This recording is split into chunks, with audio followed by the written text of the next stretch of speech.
तो रिकॉर्डिंग का मैसेज किया स्क्रीन शेयर में। Yes ma'am. Yes ma'am. अच्छा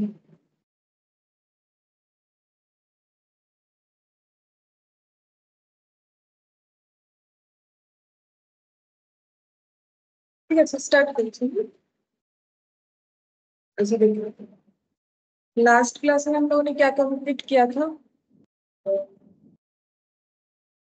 इनकम्प्लीट रिकॉर्ड। ठीक है, तो उसके साथ आज कोई लिंक नहीं, आज हम लोग का फ्रेश चैप्टर है। हम लोग आज पढ़ेंगे वैल्यूएशन ऑफ इन्वेंट्री। ठीक है, वैल्यूएशन ऑफ इन्वेंट्री। इन्वेंट्री का मतलब क्या होता है? इन्वेंट्री का मतलब स्टॉक। ठीक है, स्टॉक, हमें स्टॉक का वैल्यूएशन करने सीखना पड़ेगा। ठीक है, तो अब स्टॉक कितने तरह का होता है देखो। अगर हम लोग स्टॉक जो है कौन से स्टॉक का हमें यहाँ पर वैल्यूएशन करना है। ठीक है, तो यहाँ पर हमें वैल्यूएशन करना है जो स्टॉक अनसोल्ड है हमारे पास। ठीक है, मतलब जो बच गया। ठीक है, ईयर एंड में जो बच गया, तो लिखो goods lying unsold, lying unsold are called inventory और स्टॉक। स्टॉक को ही आज के डेट पे इन्वेंट्री बोला जाता है। तुम लोग को तो हैबिट होगा। ठीक है, तुम लोग पहले से ही पता है कि इसे इन्वेंट्री बोलते हैं। तो गुड्स जो है हमारे पास बचा हुआ है, उसी को हम लोग बोलेंगे इन्वेंट्री या स्टॉक। ठीक है, यहाँ पर हम लोग इन्वेंट्री मतलब हमें क्या क्या फाइंड आउट करने के लिए दे सकता है। ठीक है, सेकेंड पॉइंट में लिखेंगे इन्वेंट्री का मतलब यहाँ पर हमें या तो बोलेगा कि ओपनिंग स्टॉक का वैल्यूएशन बता। ठीक है, या तो हम लोग को बोलेगा कि क्लोजिंग स्टॉक का वैल्यूएशन।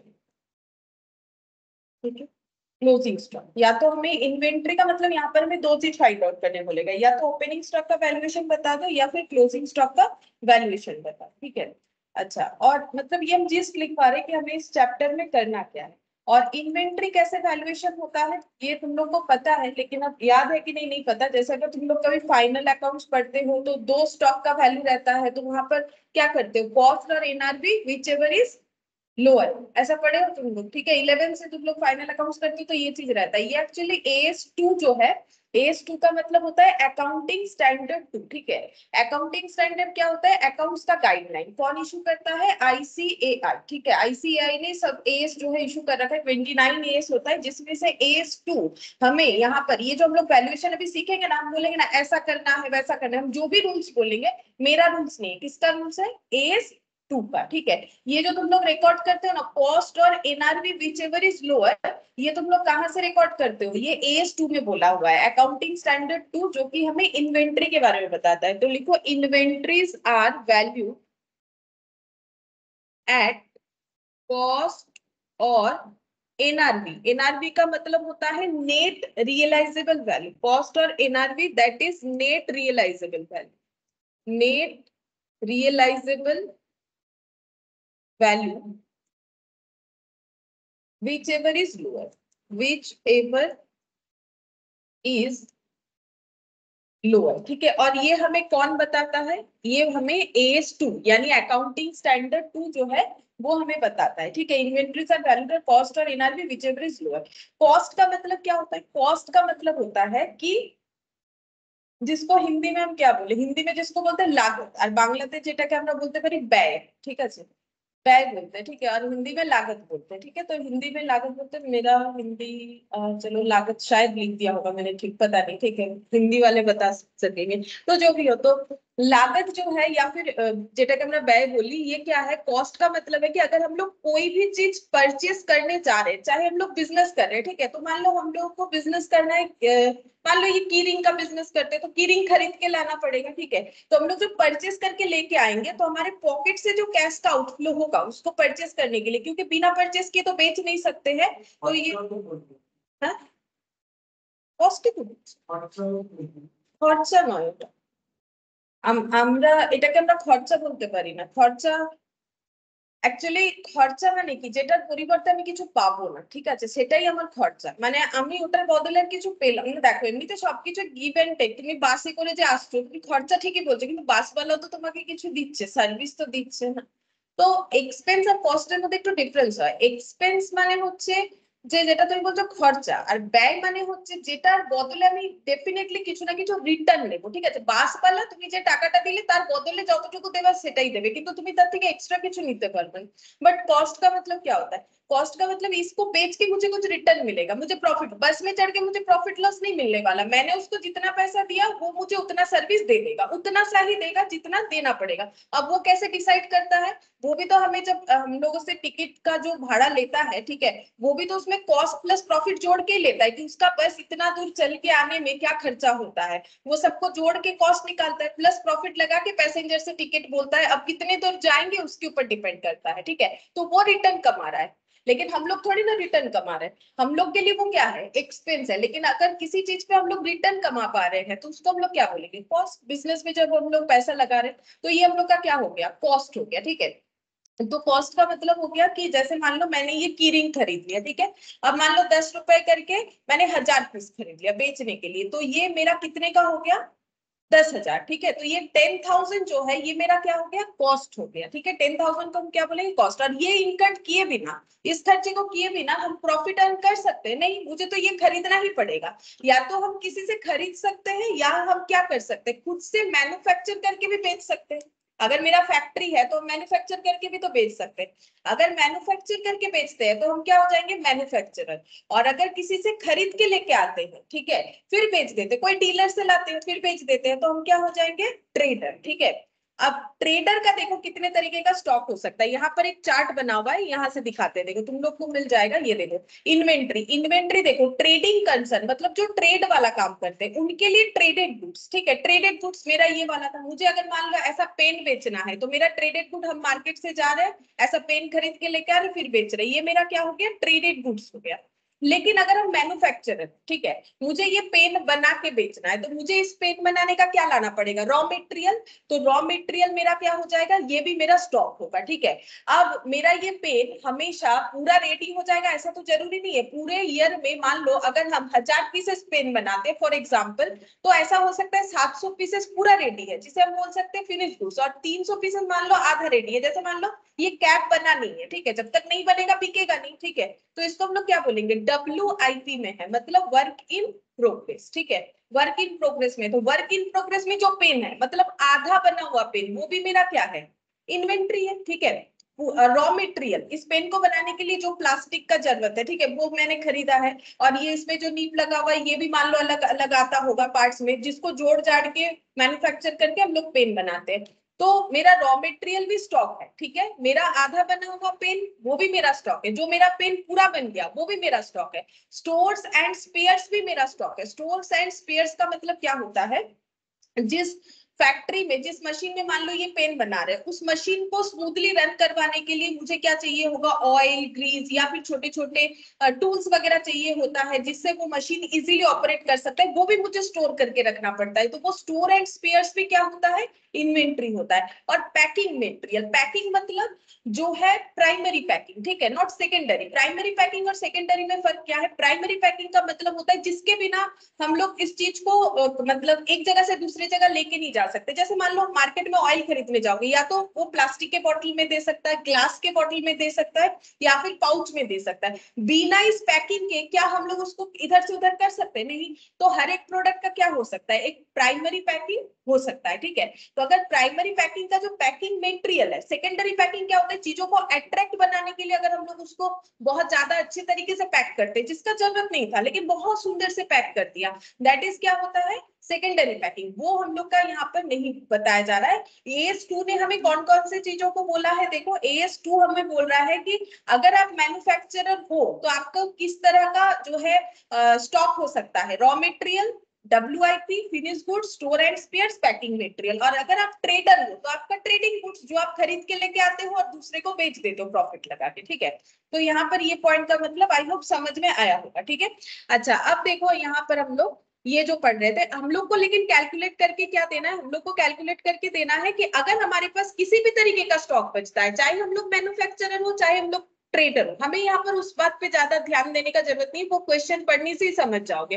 तो हमें किसी भी तरीके का ओपनिंग स्टॉक या क्लोजिंग स्टॉक का वैल्यू निकालने के लिए बोलेगा, और हम लोग क्या करेंगे? कॉस्ट और NRV चेक करेंगे, विच एवर इज लोअर वही हम लोग फॉलो करेंगे, ठीक है। अच्छा, इसके बाद हम लोग यहाँ पर और एक पॉइंट देखेंगे। देखो, अगर हम लोग प्रोडक्ट को बेचते हैं तो प्रॉफिट के लिए ही बेचते हैं, लेकिन कभी कभी हो सकता है कि हम लोग का लॉस भी हुआ, पॉसिबल है कि नहीं है, ठीक है। प्रॉफिट भी नॉर्मली कोई भी चाहेगा कि मेरे बिजनेस में क्या हो, प्रॉफिट ही हो, कोई क्या चाहेगा कि उसके बिजनेस में लॉस हो, ऑब्वियसली नॉट, ठीक है। तो हम लोग को क्या है कि प्रॉफिट और लॉस और कॉस्ट के बीच में रिलेशन देखना चाहिए। जैसे अगर हम लोग देखें कि सेल्स का मतलब क्या होता है, सेल्स का मतलब कॉस्ट प्लस क्या होगा, प्रॉफिट, ठीक है। सेल का मतलब क्या होगा, कॉस्ट प्लस प्रॉफिट होगा कि नहीं। अगर हम ये पेन 10 रुपए में लाते हैं, 12 रुपए में बेचते हैं, 10 रुपीज मेरा क्या हो गया कॉस्ट, 2 रुपीज क्या हो गया मेरा प्रॉफिट, और मेरा सेल्स प्राइस क्या हो गया 12 रुपीज। अब बाई चांस अगर मेरा लॉस हो जाता है तो उस केस में मेरा इक्वेशन क्या बनेगा, sales equal to cost minus क्या हो जाएगा, लॉस हो जाएगा, है ना। जैसे मान लो हम ये पेन को 10 रुपए में खरीदे, मैंने 2 रुपए लॉस में बेच दिया, तो कितने में बेचा, 8 रुपीज। लेकिन ये सब तुम लोग को रटने का कोई जरूरत नहीं है, ठीक है। मतलब हम ये बता रहे हैं कि এটা মুখস্থ করার কোনো প্রয়োজন নেই, এগুলো তোমরা নিজেরা এমনিতেই তো বুঝতে পারবে যে কি বলছি আমরা, তাই না। এগুলোকে আর আলাদা করে কোনো এরকম নয় কি লিখে লিখে মুখস্থ করতে হবে, ठीक है। तो ये देखो, हम ये बोल रहे हैं ये सब रटने का कोई जरूरत नहीं है, तुम लोग को पता ही है, हम जस्ट लिखवा दे रहे हैं ताकि कॉपी में नोट डाउन रहे। लेकिन इसका मतलब ये नहीं कि हम कुछ फॉर्मूला लिखवा दिए तुम लोग को कुछ रटना पड़ेगा, ऐसा मत सोचो, ठीक है। ये ऑलरेडी तुम लोग के दिमाग में ही है, ये कुछ अलग चीज हम नहीं लिखवा रहे, ठीक है। अच्छा, अब थोड़ा सा इक्वेशन को अगर हम लोग इधर उधर करें तो और क्या इक्वेशन बन सकता है, प्रॉफिट इक्वल टू हम लोग क्या लिख सकते हैं, प्रॉफिट कैसे पता चलेगा, सेल्स माइनस क्या करने से प्रॉफिट पता चलेगा, कॉस्ट, ठीक है, सेल्स माइनस। अच्छा, लॉस कैसे पता चलेगा, लॉस इक्वल टू क्या हो जाएगा, कॉस्ट माइनस सेल्स हो जाएगा। ये देखो ना, इसके नीचे मैंने लिखा है, अगर इसको इधर लेके आ जाओगे तो कॉस्ट माइनस सेल्स करने से नहीं होगा। और ऐसे भी तुम लोग कोई भी एग्जांपल ले लेना, दिमाग में सेट कर लेना कि मैंने 12 रुपए में खरीदा 10 रुपए में बेचा, तो लॉस कैसे निकालोगे, तो वैसे कर लेना, फॉर्मूला याद करना नेसेसरी नहीं है, ठीक है। अच्छा, और क्या लिख सकते हैं, कॉस्ट, कॉस्ट का मतलब क्या हो सकता है, सेल्स माइनस प्रॉफिट हो सकता है, अगर प्रॉफिट हुआ तो, और बाई चांस अगर लॉस हुआ तो प्लस क्या हो जाएगा, लॉस हो जाएगा। कॉस्ट कैसे निकालेंगे, या तो सेल्स माइनस प्रॉफिट, मैंने दोनों को एक साथ लिख दिया, दो एक ही प्रोडक्ट में दो चीज तो नहीं हो सकता, ये जस्ट मैंने समझाने के लिए लिखा है। या तो मेरा सेल्स माइनस प्रॉफिट होगा अगर प्रॉफिटेबल है, जैसे मैंने क्या बोला, 12 रुपए में पेन बेचा, सॉरी इधर होगा, 12 रुपए में पेन बेचा, 2 रुपए का प्रॉफिट कमाया, तो कॉस्ट कितना 10। और अगर मैंने यहाँ पर देखो 12 रुपए का पेन खरीदा और उसे 10 रुपए में बेचा, ठीक है, तो 2 रुपए का लॉस, तो कॉस्ट कितना है 12, ठीक है। तो कोई भी एक ही चीज हो सकता है, ये मैंने एक ही इक्वेशन में लिखा दिया। और अगर तुम लोग को इसको समझने में दिक्कत है देन तुम लोग ऐसा कर सकते हो, अगेन ऐसे cost equal to sales minus, sorry plus loss, ठीक है। लेकिन ये सब एक भी चीज रटो मत, ठीक है, ये सब समझ के करो, रटने का कोई जरूरत नहीं। अच्छा, अब नेक्स्ट हम लोग और एक पॉइंट देखेंगे, प्रॉफिट ऑन कॉस्ट कैसे निकालते हैं। प्रॉफिट ऑन कॉस्ट हम लोग ऐसे निकालेंगे, profit divided by cost into 100, ठीक है। मतलब हमें ये पता करना है कि कितना प्रॉफिट अर्न किए, लेकिन सेल प्राइस पे नहीं, कॉस्ट प्राइस पे, ठीक है, सेल प्राइस पे नहीं, कॉस्ट प्राइस पे। तो हम लोग क्या निकालेंगे, प्रॉफिट डिवाइडेड बाय कॉस्ट, या फिर हमें ऐसा बोल सकता है कि प्रॉफिट ऑन सेल्स। नॉर्मली जो हम लोग कैलकुलेट करते हैं, जो तुम लोग जीपी रेशियो निकालते हो, वो क्या है, प्रॉफिट ऑन सेल्स ही तो है। तो यहाँ पर देखो, प्रॉफिट ऑन सेल्स का मतलब जीपी रेशियो, तो प्रॉफिट बाय क्या लिखेंगे, यहाँ कॉस्ट लिखा था तो यहाँ क्या लिखेंगे, सेल्स, ठीक है, प्रॉफिट बाय सेल्स इनटू 100। तो प्रॉफिट ऑन कॉस्ट और प्रॉफिट ऑन सेल्स देखो इजीली याद कर सकते हो, ये है ऑन कॉस्ट, ये है ऑन सेल्स, माने कॉस्टेर ऊपर है और सेल्स के ऊपर है, तो कॉस्ट के ऊपर होने से नीचे कॉस्ट आ जाएगा, ठीक है, और नीचे सेल्स आ जाएगा। और किस चीज का हम लोग परसेंटेज निकाल रहे हैं, प्रॉफिट का, तो ऊपर प्रॉफिट का डेटा होना चाहिए, और परसेंटेज निकालोगे बोल के इनटू क्या होना चाहिए, 100 होना चाहिए, ठीक है। अच्छा, अब देखते हैं और हमें नेक्स्ट क्या देखना पड़ेगा। हाँ, अब हम लोग मेथड्स में चलते हैं, चलो ठीक है, ये लिख लिया, नोट डाउन हो गया। अब हम लोग चलते हैं कि कितने सारे मेथड्स है इन्वेंट्री को वैल्यू करने। अच्छा हाँ, और एक पॉइंट स्पेशल वो लिखवा देते हैं, लिखो परसेंटेज ऑफ प्रॉफिट दिया हुआ है, लेकिन ये नहीं बोला है कि प्रॉफिट ऑन कॉस्ट है कि प्रॉफिट ऑन सेल्स है, तो क्या करोगे, तो लिखो if profit percent is given but it is not mentioned, it is not mentioned that whether it is on cost or sales. ठीक है, थोड़ी देर पहले मैंने तुम लोग को क्या लिखवाया कि प्रॉफिट या तो कॉस्ट पे निकाला जाता है या तो सेल्स पे। ठीक है, लेकिन अगर हमें क्वेश्चन में दिया ही नहीं है कि प्रॉफिट, सिर्फ प्रॉफिट बता दिया, लाइक ऐसे बता दिया 20% प्रॉफिट, सपोज ऐसे बता दिया, लेकिन बोला ही नहीं है ऑन सेल्स और ऑन कॉस्ट, तो हमें क्या ट्रीटमेंट करना पड़ेगा वो हम लिख पा रहे हैं। ठीक है, if profit percentage is given but it is not mentioned that whether it is on cost or sales, then it is cost on sales, then we should take it on sale।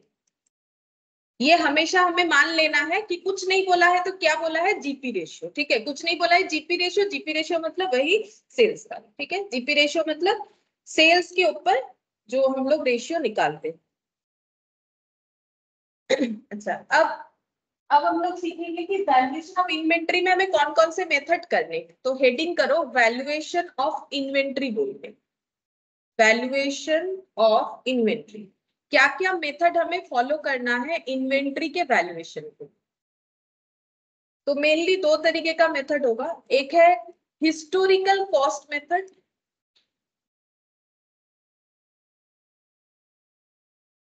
Historical cost method. Ma'am थोड़ा ऊपर दिखाइएगा। अच्छा दिखाएं, लिखो। हो गया ma'am. अच्छा, एक है हिस्टोरिकल कॉस्ट मेथड और यहां लिखो non historical cost method, non historical cost method. ठीक है, तो हमें दोनों मेथड में जो है क्वेश्चन दिया जाएगा। अच्छा, जिसमें इंपॉर्टेंट ये वाला है। ठीक है, ये इंपॉर्टेंट। अच्छा, अब इसमें क्या क्या होता है लिखो। इसमें होता है first in first out, first in first out यानी फीफो। सेकेंड होता है लिखो वेटेड एवरेज। थर्ड में लिखो सिंपल एवरेज। फोर्थ में लिख लो लीफो यानी लास्ट इन फर्स्ट।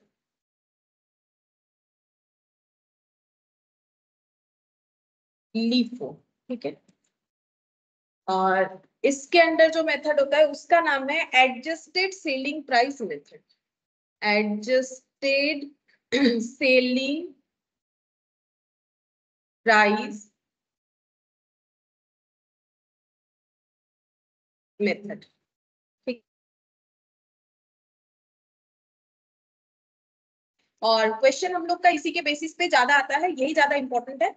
ये उतना इंपॉर्टेंट नहीं है इसीलिए क्योंकि ये बेसिकली जो है जब तुम लोग इंटर में जाओगे तो वहां पर कॉस्ट का जो टॉपिक होता है, ओनली कॉस्ट जो सब्जेक्ट होता है उसके ऊपर यहाँ इस पे डिटेल्स ज्यादा रहता है, तो इस पे अभी ज्यादा फोकस होता है। ये इस पे भी क्वेश्चन है लेकिन बहुत ही कम, आता भी कम है, मेनली तुम लोग का इसी से क्वेश्चन है। ठीक है,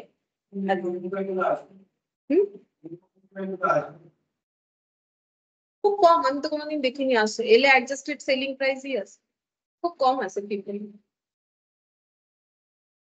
अच्छा, अब हम लोग यहाँ पर चेक करेंगे कि कैसे करके हम लोग स्टॉक का कैलकुलेशन कर सकते हैं। ठीक है, अच्छा अब एक चीज देखो कैसे करके हम लोग स्टॉक का कैलकुलेशन कर सकते हैं। अच्छा, यहाँ तक लिखना हुआ है, किसी का कुछ बाकी है तो बोलो हम दिखा देते हैं। আমাকে বলে দেবে কিন্তু যদি কারো কোনো কিছু লেখা বাকি থাকে, কারণ আমি একটু স্পিডে লিখি তো হয়ে গেছে লেখা শুনে। अच्छा, तो देखो अब यहाँ पर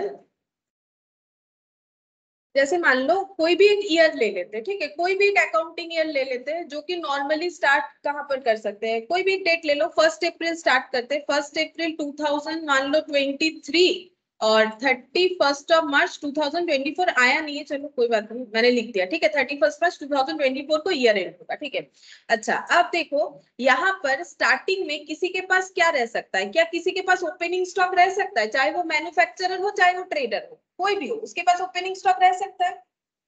ठीक है, लेकिन कब नहीं रह सकता है बोल सकते हो, ऐसा कब हो सकता है कि फर्स्ट ईयर के स्टार्टिंग में किसी के पास कोई ओपनिंग स्टॉक नहीं है, ऐसा कब हो सकता है? ট্রেডারের সাথে তো কোনো সম হবে না, ট্রেডার হলেও তো হবে। আমি যদি আমার কাছে मैम যদি बिजनेस के स्टार्टिंग में हाँ, बिजनेस का स्टार्टिंग में साहिल आंसर दे रहा। हाँ, अगर किसी कारो যদি নতুন ব্যবসা হয় কब होगा? কারো যদি নতুন ব্যবসা হয় তবেই তো হবে, হ্যাঁ কি না? বুঝতে পারলে কথাটা না? যদি কেউ আজকে এই প্রথম বিজনেস স্টার্ট করেছিল 1 এপ্রিলে, তাহলে তার কাছে কি কোনো ওপেনিং স্টক থাকবে না? এরপর থেকে থাকলে থাকতে পারে, থাকতেই হবে এরকম কোনো कंपलसरी नय, কিন্তু থাকলে থাকতে পারে। और क्लोजिंग स्टॉक भी रहेगा कि नहीं रहेगा वो तो डिपेंड करता है ना। लेकिन हम लोग मान लेते हैं कि ओपनिंग स्टॉक अगर किसी का है, उसी का रहेगा जिसका बिजनेस पहले कभी था, ठीक है, चाहे 1 साल पहले भी था। लेकिन अगर कोई न्यू है बिजनेस में तो उसका ओपनिंग स्टॉक नहीं हो सकता, लेकिन क्लोजिंग स्टॉक हो सकता है, ठीक है। अच्छा, अब अगर किसी के पास ओपनिंग स्टॉक है, अब वो क्या कर सकता है? जरूरत पे और भी स्टॉक परचेज कर सकता है, बोलो ड्यूरिंग द ईयर क्या वो चाहे तो और स्टॉक परचेज कर सकता है, ठीक है। अच्छा, अब परचेज करते वक्त उसका कुछ खर्चा हो सकता है जो परचेज कॉस्ट को बढ़ा सकता है। हाँ, उसको हम लोग क्या बोलते हैं? डायरेक्ट एक्सपेंस, ठीक है। हम लोग बोलते हैं ना, जैसे मान लो तुम लोग जब फाइनल अकाउंट्स करते हो, लिखते तो हो लेकिन चीजों को तो समझना पड़ेगा। लाइक ओपनिंग स्टॉक लिखते हो, परचेज लिखते हो, वेजेस लिखते हो कि नहीं? वेजेस लिखते हो, फ्रेट इनवर्ट लिखते हो, कैरेज इनवर्ट लिखते हो, तो वो सब पीएल में नहीं लिख के ट्रेडिंग में ही क्यों लिखते हो? হ্যাঁ, ওগুলো ডাইরেক্ট এক্সপেন্স, কিন্তু কি কি করে বুঝবো ওগুলোই ডাইরেক্ট এক্সপেন্স মানে কেন ডাইরেক্ট? हाँ, मतलब एक्चुअली रूल्स ये है कि डायरेक्ट एक्सपेंसेस का मतलब है कि जिसके बिना मेरा बिजनेस बंद हो जाएगा, ठीक है, जिसके बिना मेरा बिजनेस चल ही नहीं सकता है। मतलब अगर मेन क्या है, मेरा प्रोडक्ट रेडी होना चाहिए मेरे पास, चाहे वो खरीद के लेके आने, मतलब चाहे हम ट्रेडर, अगर मेरे पास की ही नहीं है तो मेरा शॉप रह के क्या फायदा? हम शॉप का रेंट भर रहे हैं, इलेक्ट्रिसिटी भी भर रहे हैं, अकाउंटेंट में बैठा रखे, लेकिन मेरे पास अगर प्रोडक्ट नहीं है तो क्या बिजनेस चलेगा? नहीं। तो प्रोडक्ट से रिलेटेड मतलब जैसे कि मान लो हम लोग स्टॉक लेके आ रहे हैं, ठीक है, अब स्टॉक को गोडाउन तक लेके आना पड़ेगा या शॉप तक लेके आने के लिए जो भी खर्चा होगा, like carriage inward, freight inward, वो सभी मेरे इस कीरिंग में क्या होना चाहिए? ऐड, क्योंकि मुझे ये कस्टमर से ही तो निकालना पड़ेगा। हम थोड़ी ना अपने पॉकेट से देंगे। मुझे मेरे कीरिंग का क्या प्राइस, कितना इसमें कॉस्ट हुआ और इसका कितना प्रॉफिट लगा के बेचेंगे, वो तो डिपेंड करेगा ना कि मेरा ये कीरिंग का एक्चुअली प्राइस क्या हुआ। अब अगर मैंने ये ऐड किया ही नहीं कि मैंने ये जो 1000 पीसेस लाया इतना भारी था, मैंने एक लेबर को बोला भाई मेरे दुकान तक इसको पहुंचा दो, उसने मेरे पास से लिया 200 रुपए सब कुछ, और हम क्या किए 10,000 का मेरा कीरिंग था, ठीक है। अब हम अगर बोलेंगे कि इसमें 200 रुपए ऐड नहीं करेंगे तो मेरा तो लॉस है। मेरा कीरिंग टोटल कितने का बन गया? 10,200 का। अब मैंने कितना लिया था? मैंने लिया था आई थिंक 1000 पीसेस लिया था, ठीक है, तो मेरा 10 रुपए का कीरिंग कितना करके पड़ गया? 10 रुपए 20 पैसा, ठीक है। पहले मेरा 10 रुपया करके था, मैंने जो एग्जांपल थोड़ी देर पहले लिया था, तो मेरा कितना हुआ था? 10,000 रुपए का प्रोडक्ट। बोलो समझ में आया कि नहीं? 10,000 ही तो हो रहा है। हाँ, 10,000 हो रहा है। अब मैंने अगर वेजेस दिया तो अभी मेरा टोटल खर्चा कितना लग गया? 10,200। अब हम बेच सकते हैं, लेकिन हम क्या 10 रुपए के ऊपर प्रॉफिट लगाए या फिर इसके ऊपर प्रॉफिट लगाए? मुझे तो इसके ऊपर लगाना पड़ेगा, नहीं तो मेरा लॉस हो जाएगा। अब अगर हम, मैंने सोच रखा था हम 20 पैसा ही प्रॉफिट करेंगे और 10 रुपए के ऊपर जोड़ दिया मैंने 20 पैसा, तो मेरा तो लॉस है। मेरा तो कॉस्ट ही भी, मतलब लॉस भी नहीं है प्रॉफिट भी नहीं है। लेकिन बिजनेस में तो कुछ करना है भाई, प्रॉफिट ही तो करना है। लॉस के लिए तो कोई बिजनेस करने नहीं बैठा है। हो जाता है बीच बीच में लॉस, वो बात अलग है। तो फिर मुझे तो ये सोचना पड़ेगा कि मेरा प्रोडक्ट को बेचने के कंडीशन में लाने के पहले जो भी खर्चा हो रहा है वो मेरे प्रोडक्ट की कॉस्ट में क्या होना चाहिए? ऐड होना चाहिए। और ट्रेडिंग में हम लोग वही सारी चीजों को लिखते हैं। पीएल में देखो क्या लिखते हैं? सैलरी अकाउंटेंट को दे रहे हैं या किसी को भी दे रहे हैं, हम लोग मेनली ऑफिस एडमिनिस्ट्रेशन का खर्चा लिखते हैं। लाइक इलेक्ट्रिसिटी का, जैसे मैंने अभी एग्जांपल दिया, इलेक्ट्रिसिटी है मेरे पास, सब है, प्रोडक्ट ही नहीं है, तो फिर कैसे होगा? तो वो सब होता है इनडायरेक्ट एक्सपेंस। जैसे मैंने बैंक से लोन लिया तो वो होता है फाइनेंस कॉस्ट, ठीक है, इंटरेस्ट। अब देखो मैंने लोन लिया, मुझे जरूरत था, वो बात अलग है, लेकिन बिना लोन लिए मेरा प्रोडक्ट नहीं बिकेगा ऐसा तो बात नहीं है। लेकिन मेरे पास अगर प्रोडक्ट नहीं रहेगा तो प्रोडक्ट कहाँ से बेचेंगे मुझे? यानी इनडायरेक्ट एक्सपेंसेस कहाँ लिखा जाता है? पीएल में। उसका भी अलग अलग भाग होता है। जैसे इनडायरेक्ट एक्सपेंसेस में क्या होता है, एक मैंने बोला ऑफिस एडमिनिस्ट्रेशन, जैसे कि तुम लोग सैलरी लिखते हो, रेंट लिखते हो, प्रिंटिंग स्टेशनरी लिखते हो, इलेक्ट्रिसिटी लिखते हो, प्रिंटिंग पोस्टेज लिखते हो, इस तरीके के खर्चे को हम लोग बोलते हैं ऑफिस एंड एडमिनिस्ट्रेशन। सेलिंग का, जैसे मान लो एडवर्टाइजमेंट का खर्चा, ठीक है, सेलिंग एजेंट को कुछ कमीशन दे रहे हैं, वैसे तुम लोग अलग अलग करके नहीं लिखते हो, लेकिन हम बता रहे हैं कि फाइनल अकाउंट्स के अंदर पीएल के अंदर जितने खर्चे होते हैं उसमें भी 3 कैटेगरी होता है, 3-4 कैटेगरी। एक होता है फाइनेंस चार्ज। फाइनेंस चार्ज का मतलब जैसे लोन वोन का खर्चा, इंटरेस्ट का खर्चा, finance charge, office administration and selling distribution. Selling distribution मतलब प्रोडक्ट को बिकवाने के लिए हम लोग कोई एडवर्टाइज कर रहे हैं, कोई सेल एजेंट रख रहे हैं, ये सब खर्चा, ठीक है। तो बेसिकली हमें यहाँ पीएल का कुछ भी आइटम का जरूरत होगा, क्योंकि हम लोग पढ़ रहे हैं ओपनिंग क्लोजिंग स्टॉक। क्या हमें पीएल का आइटम का कोई जरूरत होगा? नहीं, हमें हमेशा ध्यान देना है ट्रेडिंग वाले आइटम में, ठीक है, यानी डायरेक्ट एक्सपेंस और परचेज, ओपनिंग स्टॉक, ये सब चीजों पे। अच्छा, अब परचेज हो गया, डायरेक्ट एक्सपेंस ऐड कर दिया, मतलब हम लोगों ने क्या किया, ड्यूरिंग द ईयर कुछ प्रोडक्ट खरीद लिया। अब प्रोडक्ट खरीदते हुए हम लोग का कुछ कॉस्ट भी इनकट हो गया। अब इसके बाद हम लोगों ने इस प्रोडक्ट, कुछ प्रोडक्ट इसमें से बेच दिया, ठीक है। बेचने के बाद अगर हम लोग के पास कुछ बचेगा तो ही हम लोग उसे क्या बोलेंगे, क्लोजिंग स्टॉक, ठीक है। बेचने के बाद अगर कुछ बचेगा, मेरे पास ओपनिंग स्टॉक था प्लस मैंने इतना खरीद लिया, इसको हम लोग क्या बोल सकते हैं पता है? इसको हम लोग बोल सकते हैं गुड्स अवेलेबल फॉर सेल। मैंने एक नाम दिया, गुड्स अवेलेबल फॉर सेल। बोलो ये नाम सही है कि नहीं, कि मेरे पास इतना स्टॉक है बेचने के लिए, मेरे पास पहले से इतना था, मैंने इतना और खरीद लिया, तो मेरे पास इतना स्टॉक है अवेलेबल फॉर सेल। मुझे एक चीज बता सकते हो कि ये जो मेरा मैंने यहाँ पर दिखाया, इसका तो एक प्राइस होगा, मैंने भले ही प्राइस नहीं लिखा है, तो तुम लोग मुझे बोल सकते हो ये कॉस्ट प्राइस में है कि कौन से प्राइस में?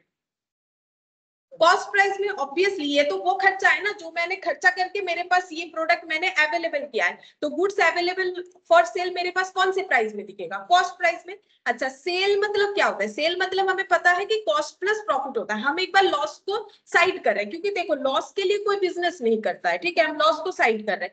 तो अब मुझे बोलो, क्या हम ये कॉस्ट वाले डेटा से ये कॉस्ट प्लस प्रॉफिट वाला डेटा माइनस करने से मुझे क्लोजिंग स्टॉक मिलेगा? क्या ये कंपैरिजन सही हो रहा है माइनस करने का? ये तो कॉस्ट है, ये क्या है? कॉस्ट प्लस प्रॉफिट है। आई बार बोल दो, ये देखो ये क्या है, ये मेरा कॉस्ट प्राइस है, ठीक है। अब ये सेल में क्या है, कॉस्ट प्लस प्रॉफिट है कि नहीं? सेल वैल्यू मतलब कॉस्ट प्लस प्रॉफिट। तो मुझे एक चीज बताओ, क्या कॉस्ट एलिमेंट से cost plus profit element minus करने से क्या हमें सही आंसर मिल सकता है? ये है? हाँ, क्यों नहीं होगा बोलो, क्या ना होगा ना?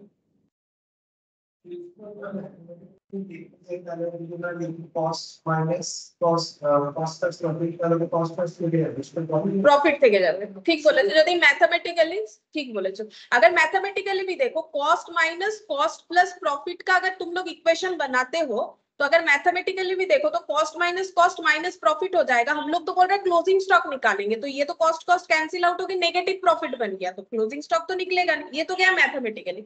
लेकिन अगर हम लोग बिजनेस के रेस्पेक्ट में बोले तो क्या होगा, क्यों नहीं होगा? अच्छा देखो, समझाते हैं। जैसे देखो, हम एक एग्जांपल देते हैं तो आई होप तुम लोग समझ जाओगे। जैसे कि चलो ये वाला एग्जांपल देते हैं। ये मान लो एक गोडाउन है, ठीक है, ये एक गोडाउन है। यहाँ पर कुछ एलिमेंट्स रखते, मतलब कुछ स्टॉक रख दिया मैंने, ठीक है। ये कुछ रेड कलर का स्टॉक है, ये हम लिख देते हैं ये ओपनिंग स्टॉक है, ठीक है। उसके बाद हम लोगों ने कुछ स्टॉक परचेज किया, ठीक है, कुछ स्टॉक परचेज किया, ये हम लिख देते हैं 10 यूनिट, ठीक है। 1 2 3 4 5 6 7 8 9 10, ठीक है। अच्छा, अब मेरा गोडाउन में ये पहले से था, मैंने ये परचेज कर लिया। अच्छा, ये कितने का स्टॉक है वो भी हम लिख देते हैं। ये 5 यूनिट है, देखो मैंने 5 ऐसा गोल गोल बना दिया, ठीक है। तो ये 5 यूनिट है, और ये मैंने मान लो परचेज किया था @10 करके। तो मेरे पास कितने रुपए का स्टॉक था पहले? 50, कॉन्शियस 5 इंटू 10 50 रुपीज का मेरे पास स्टॉक था, ठीक है। ये लेकिन रुपीज में आ रहा है आंसर, इस बात का तुम लोग जरूर ध्यान रखना। और ये वाला देखो, हम लोगों ने यहाँ जो परचेज किया ये कितना है, मैंने 10 यूनिट बनाया है, ठीक है। और ये मान लो मैंने हम लोग परचेज किया था 12 रुपीज करके, तो मेरे पास कितने का स्टॉक था? 120। मल्टीप्लाई करो, 120 रुपीज का मेरे पास स्टॉक था। कैसे करके आया? 10 इंटू 12, ठीक है। अच्छा, अब ये भी मेरा क्या है, कॉस्ट है, ठीक है। ये भी मेरा क्या है, कॉस्ट है, ठीक है। तो ये देखो, ओपनिंग स्टॉक और परचेस, मैंने डायरेक्ट एक्सपेंस फिलहाल कुछ नहीं लिया है, थोड़ा सा एग्जांपल को इजी रखने के लिए। अब हम लोग इसमें से कुछ सेल करेंगे, ठीक है। हम दिखाते क्या सेल कर, हम लोग यहाँ से सेल कर रहे हैं। ये मान लो ओपनिंग स्टॉक से मैंने 2 आइटम सेल किया है, ठीक है। और क्लोजिंग स्टॉक से ना मैंने, सॉरी, परचेज वाले से ना मैंने 4 आइटम सेल किया है, ठीक है। अच्छा, अब सेल कितने में करेंगे? ऑब्वियसली कुछ तो प्रॉफिट लगा के सेल किया ही होगा। मान लेते प्रॉफिट वाला ही बिजनेस कर रहे हैं। ये 10 रुपए का आइटम मैंने 11 करके सेल किया है, और ये जो 12 रुपए वाला है ना, ये मैंने 14 करके सेल किया है। तो बोलो मेरे पास सेल करके कितना पैसा आया होगा?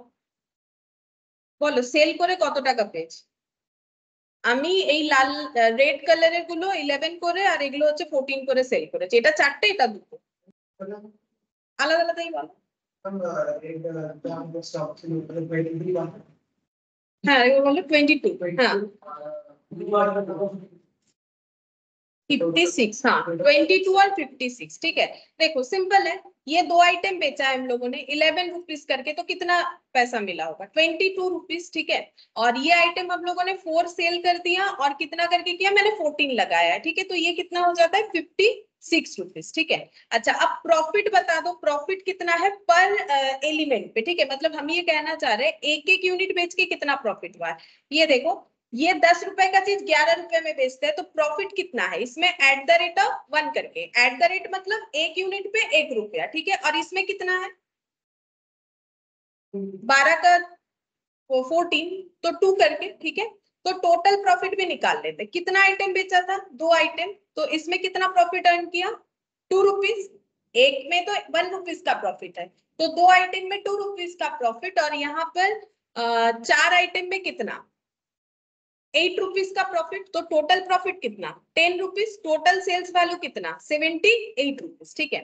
अच्छा, अब ये बिक गया। अब हम लोग गए फिर से गोडाउन में, ठीक है।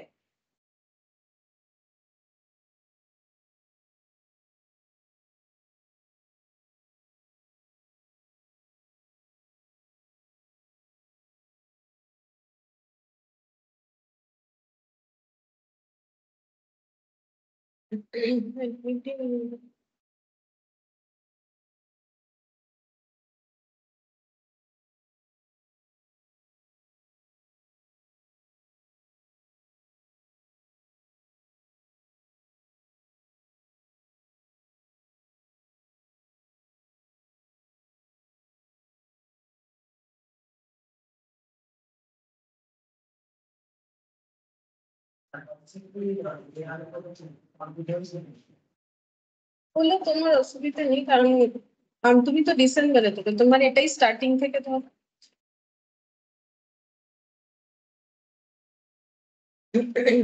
मानसिका एडमिट ही नहीं होता, अच्छा देखते हैं जब तक एडमिट होता है। यहाँ पर देखो, हम ये बोल रहे थे कि अब हम लोग गोडाउन में गए, ठीक है। अब देखो गोडाउन में अब जो सिचुएशन है वो कैसा है, देखो यहाँ पर कितना सारा रेट वाला आइटम पड़ा हुआ रहेगा। 5 में से अगर 2 सेल हो गया, कितना दिख रहा होगा? 3। और ये वाला जो ब्लू वाला मैंने बनाया था, इसमें से हम लोगों ने 4 आइटम भेज दिया 10 में से, तो कितना रहेगा? ठीक है। अब बोलो इसका वैल्यू क्या है? यही तो क्लोजिंग स्टॉक। इसका वैल्यू बोलो क्या है? बोलो इसका वैल्यू क्या होगा? बोलो इसका वैल्यू क्या होगा? कैसे करके बताओगे?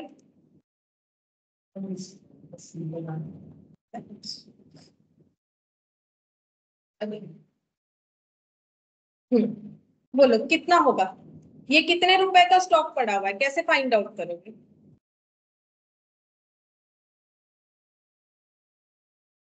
जितने में खरीदा था, যত টাকায় কিনেছিলে। তো এগুলো রেড রেড वाला कितने में खरीदा था? हाँ, ये वाला हो जाएगा 3 इंटू 10, कितना हो गया? 30। और क्योंकि एक एक यूनिट कितना करके था?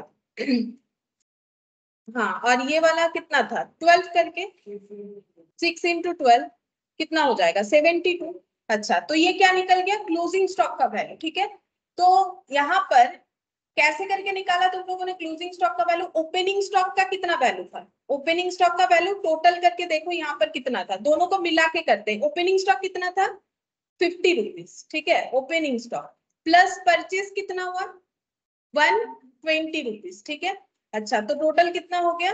170 रुपीज। अच्छा, अब मैंने यहाँ पर इक्वेशन बनाया था माइनस सेल। अब सेल करने से क्यों नहीं होगा? अगर तुम लोग 170 से -78 कर देते हो, तो क्या तुम लोगों को ये मिल जाएगा? इसका टोटल लगा लेते हैं 30 + 72 क्लोजिंग स्टॉक वाला, ठीक है। 102, ये दोनों को मैंने टोटल कर दिए। तो मुझे बोलो यहाँ भी तो 102 आना चाहिए, आ रहा है? माइनस करके देखो, चेक करो 170 माइनस 78 करके देखो आ रहा है कि नहीं। देखो कितना आ रहा है,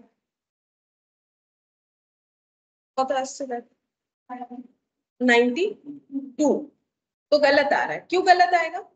गलत क्यों आया? 102 आना चाहिए, क्योंकि पॉसिबल ही नहीं है। हम 170 से 78 कैसे माइनस कर देंगे? इसमें तो प्रॉफिट लगा हुआ था, इसमें तो प्रॉफिट लगा हुआ था, कैसे हो जाएगा? तो मुझे क्या करने से ये वाला वैल्यू मिलेगा? 72 कैसे मिलेगा, सॉरी 102 कैसे मिलेगा, कैसे करके फाइंड आउट करेंगे? मुझे क्या करना पड़ेगा? मैंने जो सेल किया है, ये देखो 170 का मैंने परचेज किया था, अब जो मैंने सेल किया है उसका कॉस्ट कितना है? मैंने सेल कितने में किया है? 78। प्रॉफिट कितना था उसमें? 10। तो उसका कॉस्ट कितना है जो मैंने सेल किया? 68। ठीक है, तो कॉस्ट यहाँ पर 68 माइनस करो, बोलो अब कितना आता है? आ रहा है? ठीक है, तो हम लोग माइनस करेंगे, जरूर माइनस करेंगे। जो आइटम सेल किया उसी को मैंने माइनस किया है, मैंने जो आइटम सेल किया उसी को माइनस किया, लेकिन उसका मैंने क्या लिया? कॉस्ट। हाँ, इसका एक नाम होता है, इसको हम लोग बोलते हैं कॉस्ट ऑफ गुड्स सोल्ड। ठीक है, जो गुड्स बिक गया उसी को माइनस करना है, तभी तो क्लोजिंग स्टॉक पता चलेगा। मेरे पास जो निकल गया, जो आउटफ्लो हो गया, वो तो मुझे माइनस करना है, लेकिन उसका क्या लेना है? कॉस्ट। क्योंकि हम अगर इसके साथ इसको माइनस करेंगे कैसे होगा?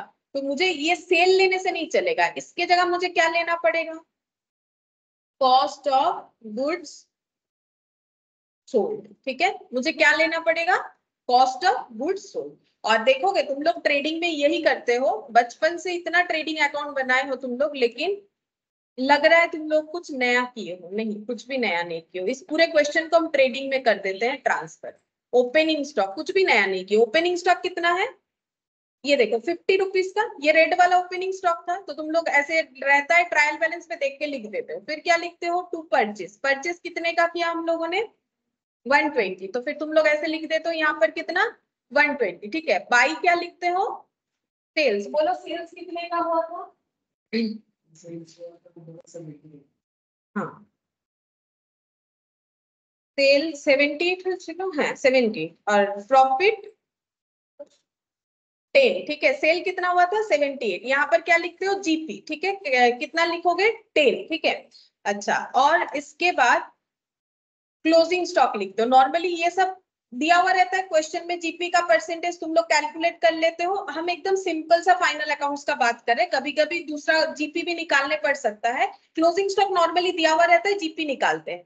और अभी हम लोग क्या निकाल रहे हैं? क्लोजिंग स्टॉक निकाल रहे हैं, इसलिए मैंने इसको यहाँ दिखा है। अब इसका टोटल करो, कितना हो जाएगा? है, এটা 180 হচ্ছে। হ্যাঁ, 180 और ये हो गया 102। ठीक है, वही तो आंसर आना चाहिए, क्लोजिंग स्टॉक 102। तो ये तो तुम लोग इजीली करते हो। यही वाला चीज तो मैंने तुम लोग को यहाँ पर समझाया, कुछ नया नहीं समझाया।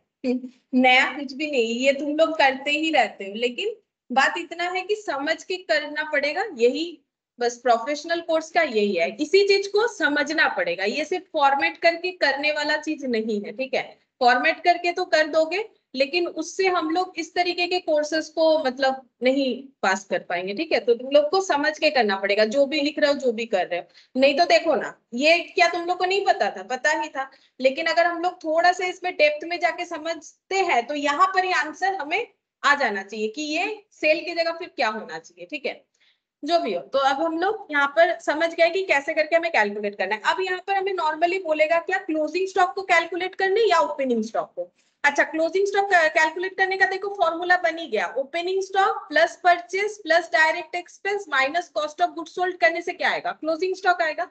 अब इसी चीज को हम लोग लिखेंगे स्टेटमेंट फॉर्मेट में। ठीक है, मतलब जिस प्रेजेंटेशन से हमें क्वेश्चन करना पड़ेगा। अब तुम लोग फॉर्मेट लिख लो, लिखो calculation of closing stock. Calculation of closing stock. अगर हमें क्लोजिंग स्टॉक कैलकुलेट करने बोले तो हम लोग किस तरीके से करेंगे? Particulars, normal, abnormal. अच्छा, अब ये नया क्या लिख दिया मैंने? Normal abnormal. मतलब तुम लोगों को क्वेश्चन में ऐसा भी कुछ स्टॉक मिल जाएगा जो एबनॉर्मल स्टॉक है। अब थोड़ा सा बता ही देते हैं। एबनॉर्मल स्टॉक का मतलब ये होता है कि जो स्टॉक हम लोग जितना में बेचने का सोचे थे, मतलब जितना प्रॉफिट अर्न करने का सोचे थे उतना नहीं कर पा रहे। उसका रीजन क्या है कि वो स्टॉक का कंडीशन अच्छा नहीं है। जैसे मान लो कि कोई फूल बेचता है या फिर कोई फ्रूट्स बेचता है, ठीक है, तो उसके पास जो फ्रेश फ्रूट है उसका वो प्राइस जो रखेगा, थोड़ा सा जो मतलब खराब हो गया है या फिर उतना फ्रेश नहीं, उसका प्राइस उसको क्या करना पड़ेगा, कम करना पड़ेगा। तो इस तरीके के जो प्रोडक्ट होते हैं उसे हम लोग क्या बोलते हैं, एबनॉर्मल आइटम। या फिर ऐसा भी हो सकता है कि कॉस्ट भी हम लोग नहीं निकाल पा रहे, मतलब मेरा फ्रूट्स का हालत ऐसा है, मैंने मान लो एक जो है ऑरेंज खरीदा था 10 रुपए में, लेकिन अब उसे बेच रहेंगे, प्रॉफिट तो क्या कमाए, वो फ्रूट्स का ऐसा ही हालत है कि कोई 8 रुपए में ले ले तो मेरे लिए काफी है। मतलब हम लोग तब क्या चाहेंगे, भाई मेरा 10 रुपए का कॉस्ट है, प्रॉफिट छोड़ो, प्रॉफिट तो निकाल ही नहीं सकते, प्रोडक्ट का हालत इतना खराब है, कम से कम कॉस्ट तो निकाल ले, और वो भी जितना निकलेगा उतना ही निकालेंगे। अब अगर मेरा 10 रुपया भी नहीं निकलता है, मैंने सोचा था इसमें 15 रुपए लगा के बेच देंगे, ठीक है, अब फ्रूट्स का हालत ऐसा हो गया है कि 5 रुपए प्रॉफिट लगा नहीं सकते, 10 रुपए का सोच रहे निकाल ले, लेकिन वो भी नहीं पॉसिबल है, तो फिर हमें उससे भी डाउन में बेचना पड़ेगा। तो हम लोग ऐसा बोल सकते हैं, ठीक है भाई कोई आएगा तो ना बोलेंगे 8 रुपए में ले जाओ, तो शायद ले जाए। तो हम लोगों ने वैल्यू को राइट ऑफ कर दिया, ठीक है, 10 रुपए के वैल्यू को राइट ऑफ कर दिया, कितने से राइट ऑफ किया, 2 रुपीज, ठीक है, ऐसा पॉइंट तुम लोग को मिलेगा। तो कोई भी बिजनेसमैन के पास नॉर्मल एबनॉर्मल दोनों आइटम हो सकता है।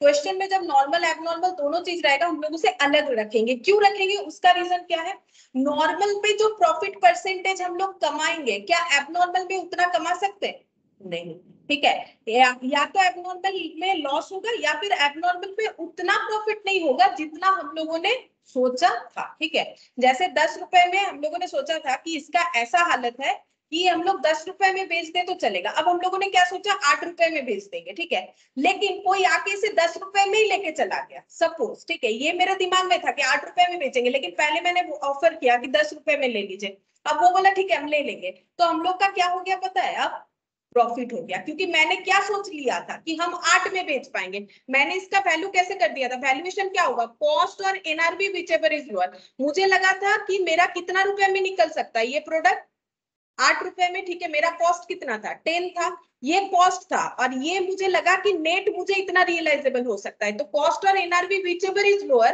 तो मुझे मेरे प्रोडक्ट का वैल्यू कितने में करना पड़ेगा, 8 रुपए में।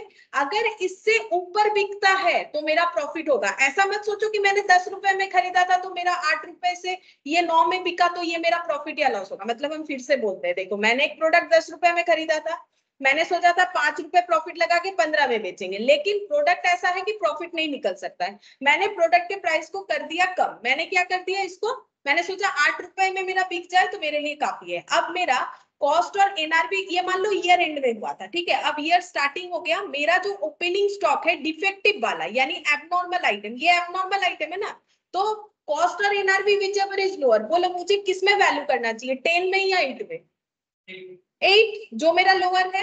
अब अगर मेरा ये प्रोडक्ट 8 से ज्यादा में बिकता है तो मेरा प्रॉफिट होगा। मान लो ये 9 रुपीज में सेल हो गया तो मुझे क्या मानना पड़ेगा, प्रॉफिट। हम ये नहीं बोल सकते मैंने तो 10 में खरीदा था मेरा तो लॉस है, अब 10 का कहाँ रहा, मैंने तो उसको चेंज ही कर दिया उसका वैल्यूएशन। হ্যাঁ এটা এটা হচ্ছে 10 টাকার জিনিসটা আমি এটাকে 8 রুপিস কম করে দিয়েছিলাম বিকজ আমি এটাকে মার্কেটে নরমাল প্রাইসে সেল করতে পারবো না ডিফেক্টিভ। তো এবারে আমার ইয়ার এন্ড আসছে, আমার কাছে ক্লোজিং স্টকে এরকম একটা আইটেম পড়ে আছে, তো আমি এটাকে কস্ট আর এনআরবি হুইচএভার ইজ লোয়ার করে আমি 8 এ ভ্যালু করে দিলাম, ঠিক আছে, কারণ আমি জানি আমার 10 টাকা তো কোনো মতেই আসার কথা নয়, তো আমি এনআরবি লোয়ার করে 8 এ আমি এটাকে আমার ওপেনিং স্টকের ভ্যালুয়েশনে নিয়ে চলে এলাম। এবার আমি 8 এর উপরে যদি এটাকে সেল করতে পারি তো আমাকে প্রফিটই মানতে হবে, আমি এটা বললে হবে না যে আমি তো এটাকে কোনো একটা টাইমে 10 এ পারচেজ করেছিলাম, ওটা বললে হবে না।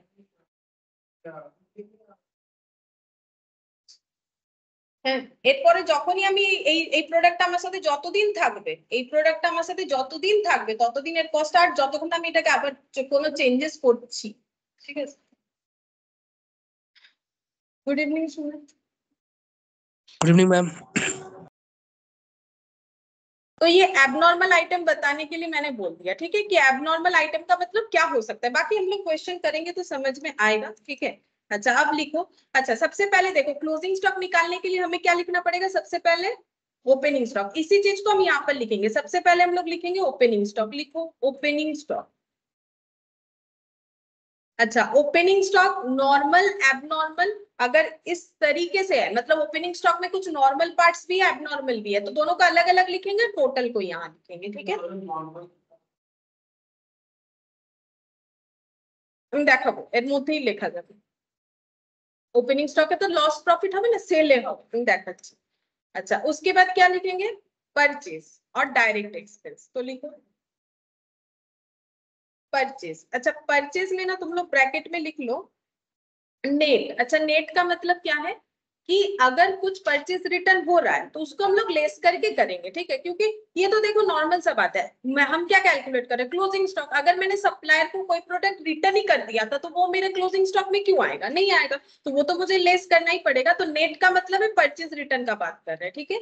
फिर यहाँ पर ऐड करेंगे डायरेक्ट एक्सपेंस। अच्छा, इसमें भी लेकिन नॉर्मल एबनॉर्मल हो सकता है परचेज आइटम में, क्योंकि हो सकता है कि हम लोगों ने जो आइटम परचेज किया उसमें भी कुछ एबनॉर्मेलिटीज हो गया था, ठीक है। और डायरेक्ट एक्सपेंस जो है इसको हम यहीं पर दिखा देते हैं, ठीक है। इसमें अगर कुछ एबनॉर्मल नॉर्मल दिया हुआ रहेगा क्वेश्चन में तो ही होगा, अदरवाइज डायरेक्ट एक्सपेंसेस में ऐसा कुछ नहीं होता है, वो नॉर्मल में देने से ही होगा। डायरेक्ट एक्सपेंसेस का क्या एबनॉर्मल पार्ट होगा, हम लोग वेजेस को दे रहे हैं, उसमें क्या कुछ नॉर्मल एबनॉर्मल हो सकता है, ऐसा कुछ नहीं हो सकता है, वो हम लोग इसीलिए कॉल নেট পারচেজে হ্যাঁ যদি থাকে, আমি যেটা রিটার্ন, আমি যদি রিটার্ন করেই দিই অ্যাবনর্মাল আইটেম, তাহলে আমার অ্যাবনর্মাল আইটেমটা এক্সক্লুড হয়ে যাচ্ছে। तो ये हम लोग का टोटल करने से क्या आएगा, ये देखो मैंने लिखा था, टोटल करने से क्या नाम दिया था, गुड्स अवेलेबल फॉर सेल, ठीक है। तो इसको तुम लोग लिख लो टोटल अवेलेबल स्टॉक, या फिर गुड्स अवेलेबल फॉर सेल, जो लिखना चाहो एक ही बात है, टोटल अवेलेबल स्टॉक। इसको मैंने ए से डिनोट कर दिया, ठीक है, ए से डिनोट कर दिया।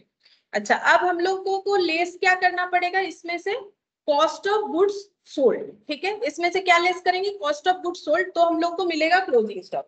अच्छा, कॉस्ट ऑफ गुड्स सोल्ड कैसे निकालोगे, तुम लोग का पेज में अगर जगह है ना, इसके नीचे नीचे लिखते जाओ, हम पेज को पलट रहे क्योंकि मेरा यहाँ जगह नहीं, मतलब तुम लोग इस पर्टिकुलर के नीचे ही लिख देना, ठीक है, ऐसे करके इसके नीचे ही लिखना cost of goods sold, cost of goods sold, ठीक है।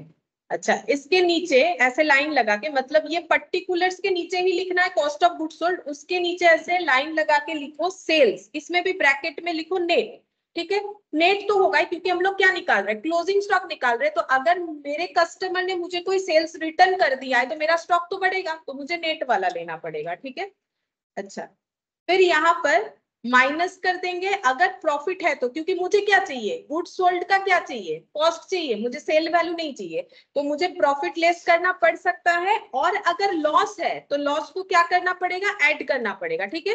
क्यों ऐड करना पड़ेगा, ये हम लोग पहले डिस्कस किए हैं, अगर सेल्स में लॉस है तो दोनों को ऐड करेंगे तभी तो कॉस्ट पता चलेगा। अगर मैंने 12 रुपए में चीज को खरीदा और उसको बेचा 10 रुपए में, तो मेरा 10 और ये 2 रुपए का लॉस, तो कॉस्ट कितना है, 12।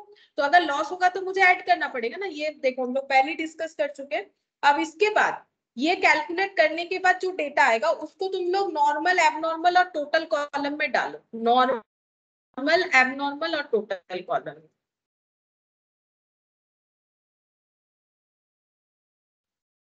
और टोटल वाले कॉलम में देना है, ठीक है। अच्छा, अब ये कैलकुलेट होके क्या आएगा, total cost of goods sold, total COGS लिख देते हैं, सीओजीएस का मतलब होता है कॉस्ट ऑफ गुड्स सोल्ड, ठीक है, हम बार बार और कॉस्ट ऑफ गुड्स सोल्ड नहीं लिख रहे हैं।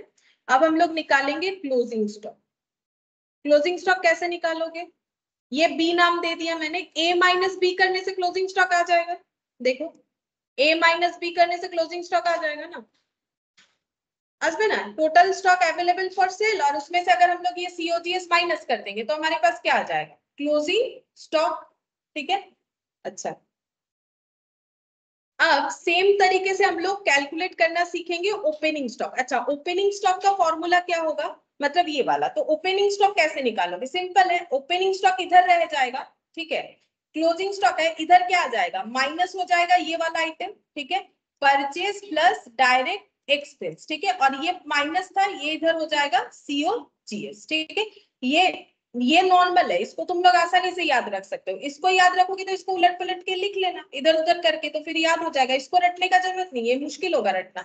इससे अच्छा है कि तुम लोग कोई भी एक तरीके से याद रखो, उस इक्वेशन को लिख के इधर उधर करना, याद हो जाएगा कि हम लोगों को क्या करना है, ठीक है। तो यहाँ पर हम लोग लिखेंगे ओपनिंग स्टॉक वाला डेटा। देखो यहाँ पर लिखो कैलकुलेशन ऑफ ओपनिंग स्टॉक, ইওজিএস ওটা বি ধরেছে, মানে এ আর বি আর এ মাইনাস বি করলে ওটা ডিনোট করেছে এ আর বি দিয়ে, এটাই কি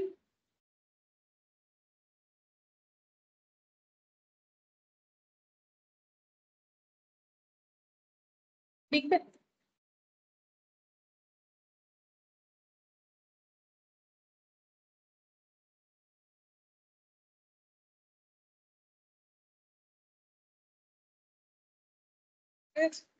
अच्छा अब लिखो calculation of opening stock, calculation of opening stock. अच्छा इसमें भी तुम लोग को सेम तरीके से कॉलम बना लो, particulars, particulars normal abnormal total, particulars normal abnormal total.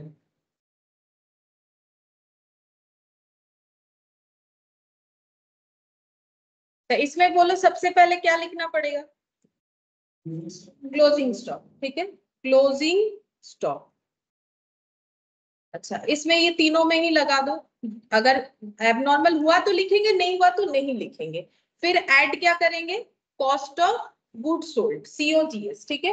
अब सीओजीएस हमेशा कैसे लेना है, उसके लिए तो यही वाला होगा, सेल्स माइनस प्रॉफिट, लॉस हुआ तो प्लस नेट वाला, ठीक है। सीओजीएस तो ऐसे ही निकलेगा हर हालत में। तो इसके नीचे नीचे लिखो, यहाँ पर लिखेंगे सेल्स ब्रैकेट में नेट प्लस हो जाएगा less profit plus loss, less হ্যাঁ সিওজিএস তো ওভাবেই বেরোবে, আমার তো সেম ইকুয়েশন এ দিবে। হ্যাঁ লিখে নিতে যদি মনে রাখতে পারো ঠিক আছে, নাহলে লিখে নাও কতক্ষণ, प्लस लॉस, ठीक है।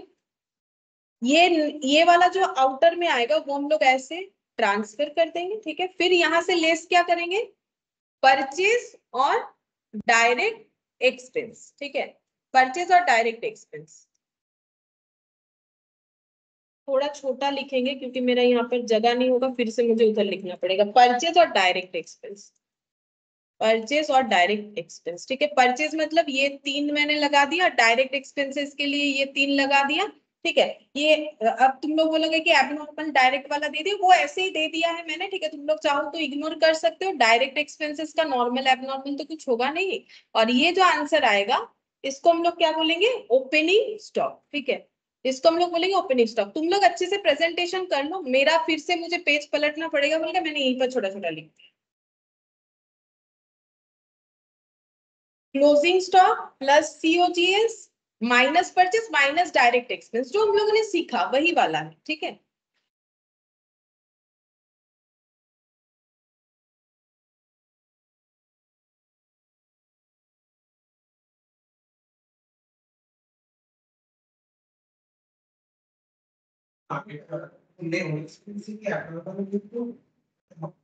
ওটা না করলেও, হ্যাঁ বলো,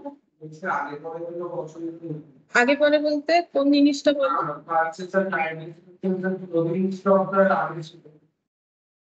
না আগে পরে হলে অসুবিধা কিছু নয়, নয় অসুবিধা এটাই হবে, তোমার ক্যালকুলেশন করতে অসুবিধা হবে না, তুমি নেগেটিভ আইটেমটা উপরে রাখবে, তাহলে তোমারই তো অ্যাড্রেস করতে অসুবিধা হবে।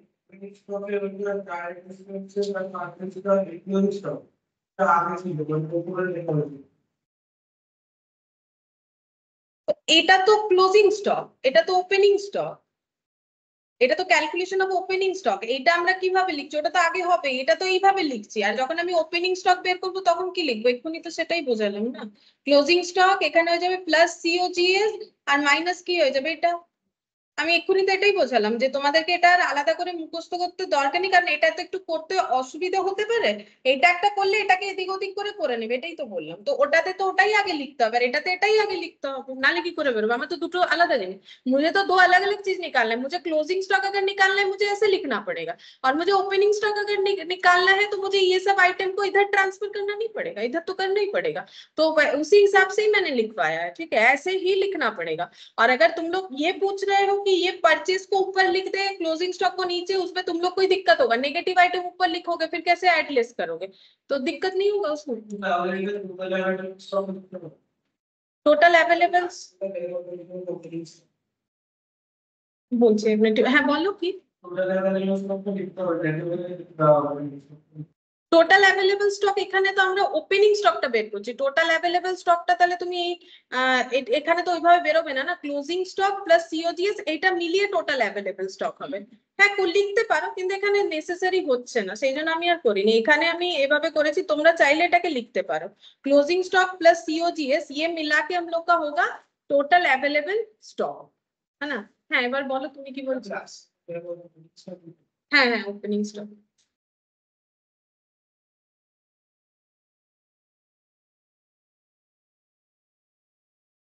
अच्छा अब हम लोग एक क्वेश्चन करके देखते हैं, देखो।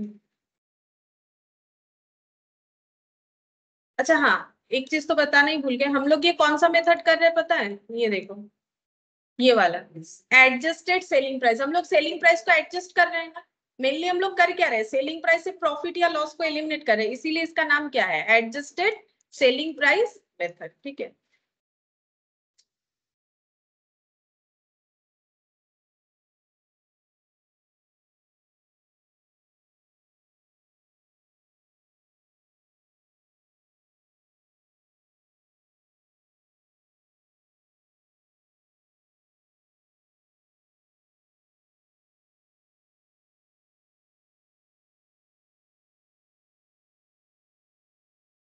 ये वाला क्वेश्चन करेंगे, देखो इलस्ट्रेशन 6, इसमें क्या बोला है, देखो बोल रहा है कि Messrs X, Y and Z are in retail business. Following information are obtained from the records for the year ended 31st March 2022. Goods received from supplier subject to trade discount and taxes. बोल रहा है कि supplier से जो stock मिला है उसमें trade discount मिलेगा और टैक्स देना पड़ेगा, तो टैक्स तो देना पड़ेगा ना, और ट्रेड डिस्काउंट हम लोग को मिलेगा। कितने का स्टॉक रिसीव हुआ है? इतने का। अच्छा अब इस पे डिस्काउंट लगाएंगे 3%, जीएसटी 11%। अच्छा बोलो कौन सा पहले लगेगा, क्या इस पे? हाँ पहले क्या लगना चाहिए, ट्रेड डिस्काउंट ऑब्वियसली, क्योंकि जीएसटी या कोई भी टैक्स हो हम लोग को किस पे देना पड़ता है, नेट जो हम लोग का नेट परचेस वैल्यू होता है उसी पे तो देंगे। अगर मुझे सेलर डिस्काउंट दे रहा है तो मुझे तो उसी प्राइस पे क्या मिलना चाहिए, मुझे जो एक्चुअली मेरा टैक्स किस पे देना पड़ता है, जितने से मैंने खरीदा। अगर मैंने 100 रुपए का चीज जो है 3 रुपए डिस्काउंट में खरीदा तो मैंने खरीदा कितने में, 97 में, तो अगर 97 में खरीदा है तो जीएसटी भी किस पे लगेगा, उस 97 पे लगेगा, ना कि 100 पे लगेगा, ठीक है। तो सबसे पहले हम लोग को क्या लेस करना पड़ेगा, इसमें से ट्रेड डिस्काउंट, फिर इसमें जीएसटी लगाने से हमें क्या मिलेगा, परचेज प्राइस, ठीक है, परचेज प्राइस मिलेगा क्योंकि हमें तो परचेज प्राइस दिया हुआ नहीं है। फिर बोल रहा है पैकिंग एंड ट्रांसपोर्टेशन चार्जेस। अच्छा पैकिंग एंड ट्रांसपोर्टेशन चार्जेस मेरे प्रोडक्ट के कॉस्ट में ऐड होगा कि नहीं होगा? होगा।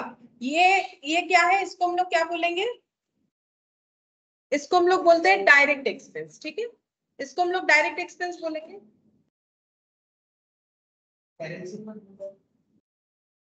ডাইরেক্ট এক্সপেন্সের আন্ডারই তো ক্যারেজ ইনভার্ট, ক্যারেজ ইনভার্ট একটা আইটেম, ক্যারেজ ইনভার্ট মানে কি, আমরা যেটাকে ক্যারি করে নিয়ে আসি তার খরচা, এটা তো ক্যারেজ ইনভার্ট নয়, প্যাকিং জিনিস আর ক্যারেজ ইনভার্ট তো আলাদা। ক্যারেজ ইনভার্ট মানে কি, আমরা কোন জিনিসটাকে ক্যারি করে নিয়ে আসছি তার যে খরচাটা দিচ্ছি সেটাকে বলে ক্যারেজ ইনভার্ট। হ্যাঁ ट्रांसपोर्टेशनটা ক্যারেজ ইনভার্ট বলা যেতে পারে, लेकिन ये डायरेक्ट एक्सपेंसेस के अंडर अलग अलग नाम है, जैसे वेजेस क्या है, वेजेस डायरेक्ट एक्सपेंसेस है, पैकिंग भी डायरेक्ट एक्सपेंस है, ट्रांसपोर्टेशन डायरेक्ट एक्सपेंस है, carriage inward, freight inward, all are direct expenses, ठीक है। सेल्स बोला है इतना, अच्छा हाँ ये मेरा क्या होगा, प्रोडक्ट की कॉस्ट में ऐड होगा। अच्छा इसके बाद दिया है सेल्स, ठीक है, अब इसका मतलब इसमें क्या इंक्लूडेड होगा, कॉस्ट प्लस प्रॉफिट। अगर प्रॉफिटेबल सेल है तो वो तो हमें चेक करना पड़ेगा। Sale price of closing inventory बताया इतना, ये क्या बताया, देखो जो हमारे पास स्टॉक बचा हुआ है, ठीक है, उसका हाँ उसका सेल प्राइस बता रखा है, ना कि कॉस्ट प्राइस। बोला है find out the non historical cost of inventory using adjusted selling price method. तो एग्जाम में तुम लोग आराम से समझ सकते हो कौन से मेथड से हमें करने के लिए दिया है। वैसे ही फीफो लिफो का डेटा ऐसा होता नहीं है, फिर भी तुम लोग को यहाँ दे देगा कि कौन से मेथड से करना है।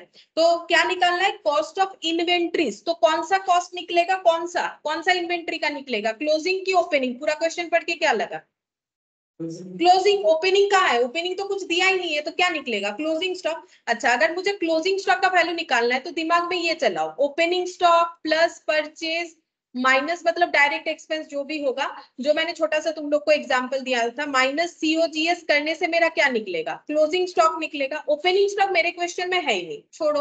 परचेज हम लोग निकाल लेंगे, इसमें थोड़ा सा ये सब का ट्रीटमेंट करने से हमारे पास, और ये एड ऑन करने से क्या निकल के आएगा, परचेज और डायरेक्ट एक्सपेंस निकल जाएगा। ठीक है, হ্যাঁ নেট পারচেজ, এটাকে নেট বলে না, নেট মানে মাইনাস রিটার্ন হলে তখন নেট পারচেজ হয়। এটা হচ্ছে মানে gross value of the purchase, overall purchase. तो ये हो गया परचेज का प्राइस। अच्छा, सीओजीएस मतलब कॉस्ट ऑफ गुड्स सोल्ड, ये क्या है, सेल्स। ठीक है, इसमें से अगर मुझे सीओजीएस निकालना है तो मुझे क्या हटाना पड़ेगा, प्रॉफिट। लेकिन प्रॉफिट हटाने के लिए तुम लोग के पास कोई एलिमेंट है यहाँ पर जिससे तुम लोग प्रॉफिट निकाल लोगे, मतलब ऐसा कुछ भी दिख रहा है कि इससे प्रॉफिट हटा लोगे? मतलब अगर इसको तुम लोग ट्रेडिंग में फिट करते हो जिससे तुम लोग ज्यादा हैबिचुएट हो, है बोलो।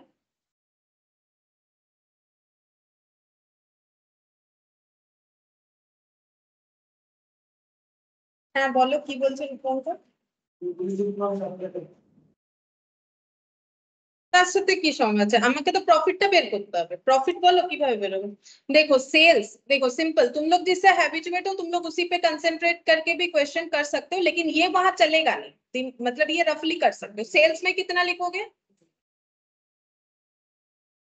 सेल्स থেকে সিওজিএস টা বের করবে কি করে, সিওজিএস টা সেলস তো আছে, সিওজিএস টা বের করবে কি করে, ওটাই তো কোশ্চেন। সিওজিএস এর জন্য আমাদের কি লাগবে, সেলস माइनस प्रॉफिट। प्रॉफिट কোথায় মানে এখানে ফিট করলে বুঝতে পারবে। देखो यहाँ पर हम लोग का परचेज कितना आ जाएगा, ये प्लस ये सब करने के बाद कुछ एक आ जाएगा जिसका वैल्यू मुझे पता है। ठीक है, अभी हम लिख नहीं रहे, इसका वैल्यू तुम लोग के पास है, ठीक है, मिल जाएगा। बाई सेल्स लिख दियो, ठीक है। और बाई क्लोजिंग स्टॉक जो लिखोगे वो नहीं लिख पाओगे, क्यों, क्योंकि क्लोजिंग स्टॉक का तुम लोग के पास सेल प्राइस है। अभी तो बताया क्लोजिंग स्टॉक क्या सेल प्राइस में रिकॉर्ड होता है, कॉस्ट प्राइस में रिकॉर्ड होता है। क्योंकि मैंने तुम लोग को जो अभी गोडाउन वाला एग्जांपल दिखाया, तो जब गोडाउन में जाके देखोगे जो सामान पड़ा हुआ है वो कितने का पड़ा हुआ है, कैसे काउंट किया तुम लोगों ने, कॉस्ट पे काउंट किया। तो इसके लिए भी तुम लोग का क्वेश्चन मार्क है, नहीं निकाल सकते, क्योंकि इसके लिए तुम लोग को क्या करना पड़ेगा, ये सेलिंग प्राइस में इसमें से तुम लोग को क्या लेस करना पड़ेगा, प्रॉफिट, तभी तो तुम लोग को मिलेगा कॉस्ट। प्रॉफिट तो है ही नहीं। और इधर जीपी लिखोगे वो भी तुम लोग के पास अवेलेबिलिटी नहीं है, तो दो बिना अवेलेबिलिटी के कभी भी लेजर बन सकता है, नहीं बन सकता है। तो तुम लोग का ऐसा कुछ करना पड़ेगा जिससे तुम लोग प्रॉफिट निकाल सकते हो। तो तुम लोग प्रॉफिट निकाल सकते हो, कैसे निकालोगे, देखो यहाँ पर दो चीज बोला है, जितना हम लोगों ने स्टॉक सेल कर दिया उसका सेलिंग प्राइस बोला है, और जो स्टॉक अभी हम लोग के पास पड़ा हुआ है उसका भी सेलिंग प्राइस बोल दिया है। ठीक है, तो टोटल जितना स्टॉक अवेलेबल फॉर सेल था उसका सेलिंग प्राइस हमें पता है, नहीं समझ में आया, हम लोगों ने इतना यूनिट इतने का सेल कर दिया, और जो बचा हुआ है उसका सेल प्राइस भी हमें दे दिया है। ठीक है, जो बचा हुआ है उसका भी सेल प्राइस हमें दे दिया, तो टोटल ये क्या है, ये स्टॉक अवेलेबल फॉर सेल था कि नहीं था, उसमें से इतना बेच दिया, इतना पड़ा हुआ है। ठीक है, तो ये मेरा क्या हो गया, ये हो गया sale price of product available for cell, available for cell. ठीक है, और जितना परचेस किए थे उसका भी तो तुम लोग को पता है, टोटल जितना स्टॉक परचेस किए थे उसका परचेस कॉस्ट पता है, और उस स्टॉक को बेचने से कितना सेल प्राइस आएगा वो भी तुम लोग को पता है। उन दोनों का डिफरेंस निकालने से क्या निकलेगा, है प्रॉफिट। प्रॉफिट जैसे निकलेगा उससे प्रॉफिट परसेंटेज निकाल लोगे, जीपी रेशियो निकला तो तुम लोग का ट्रेडिंग तो बन ही जाएगा। लेकिन ट्रेडिंग नहीं बनाना है, तुम लोग को अलग फॉर्मेट में करना है। हम लोग के पास जितना गोडाउन में स्टॉक है उसका कॉस्ट निकालने का डेटा है, तो कि मैंने इतना स्टॉक खरीदा था, और उसी स्टॉक को अगर हम पूरा बेच देते हैं तो मेरा सेलिंग प्राइस क्या होगा वो भी तो मेरे पास अवेलेबल है। तो दोनों को ऐड कर, सिंपल।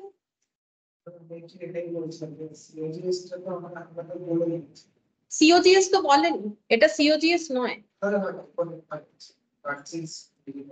এটা কিন্তু সিওজিএস নয়, সিওজিএস মানে কস্ট অফ গুডস সোল্ড, এটা কিন্তু টোটাল কস্ট অফ গুডস। ঠিক আছে, এটা টোটাল কস্ট অফ গুডস। কেন বলো তো?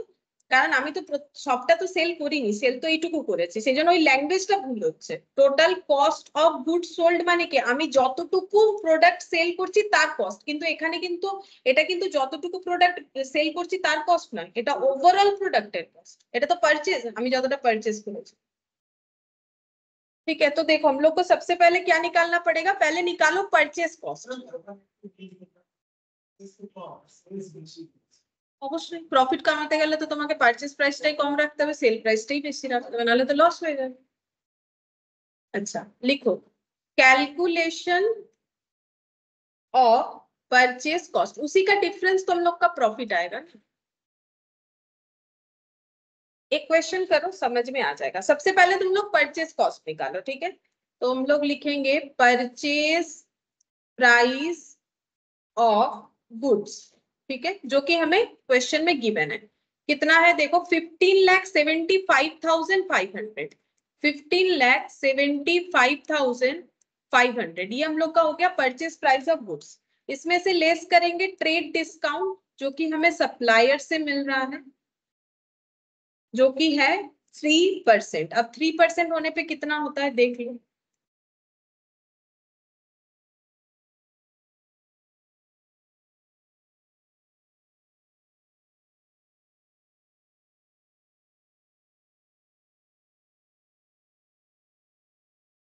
$15,75,500 into 3%, 47,265 लेस कर दो 15,28,235।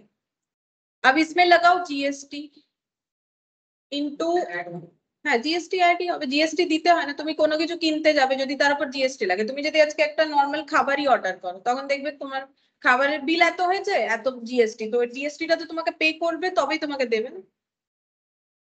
1,68,105 11 105.8 है, इसको 6 कर लो, ठीक है। पॉइंट में रखने का जरूरत नहीं, मैंने पॉइंट हटा दिया, चाहो तो रख सकते हो, मैंने पॉइंट हटा दिया है, तो तुम लोग भी फिलहाल हटा के ही कर लो, मैंने इसको राउंड कर दिया, ठीक है। अब देख लो कितना आ रहा है,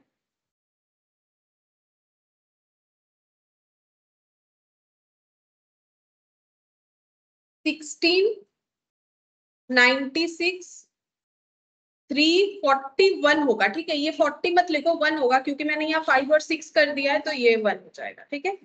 अच्छा, ये क्या हो गया, ये हम लोग का हो गया, इसको लिखते हैं टोटल परचेज प्राइस, ठीक है। टोटल हम लोगों ने इतने का प्रोडक्ट खरीद लिया है बेचने के लिए। अच्छा हाँ, इसमें और एक चीज भी तो होगा, ऐड करना पड़ेगा ना, पैकिंग और ट्रांसपोर्टेशन, वो तो लिखा ही नहीं मैंने, तो ये यहाँ पर लिखने से नहीं होगा, पैकिंग और ट्रांसपोर्टेशन मैंने लिखा ही नहीं, भूल गए। पैकिंग एंड ट्रांसपोर्टेशन लिखो 87,500, पैकिंग एंड ट्रांसपोर्टेशन 87,500 ऐड कर दो, और तो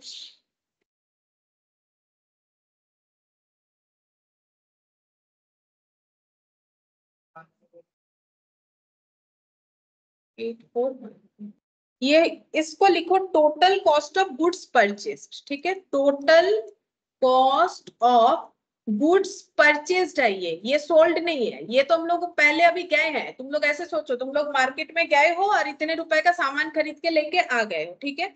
अच्छा, अब हम लोग को क्या करना है, देखो तुम लोग को स्टेप समझ लेना पड़ेगा, क्यों हम लोग ऐसा कर रहे हैं, क्योंकि हमें तो क्लोजिंग स्टॉक निकालने बोला है ना, तो उसके बेसिस पे कर रहे हैं। अच्छा, अब देखो लिखो सेल्स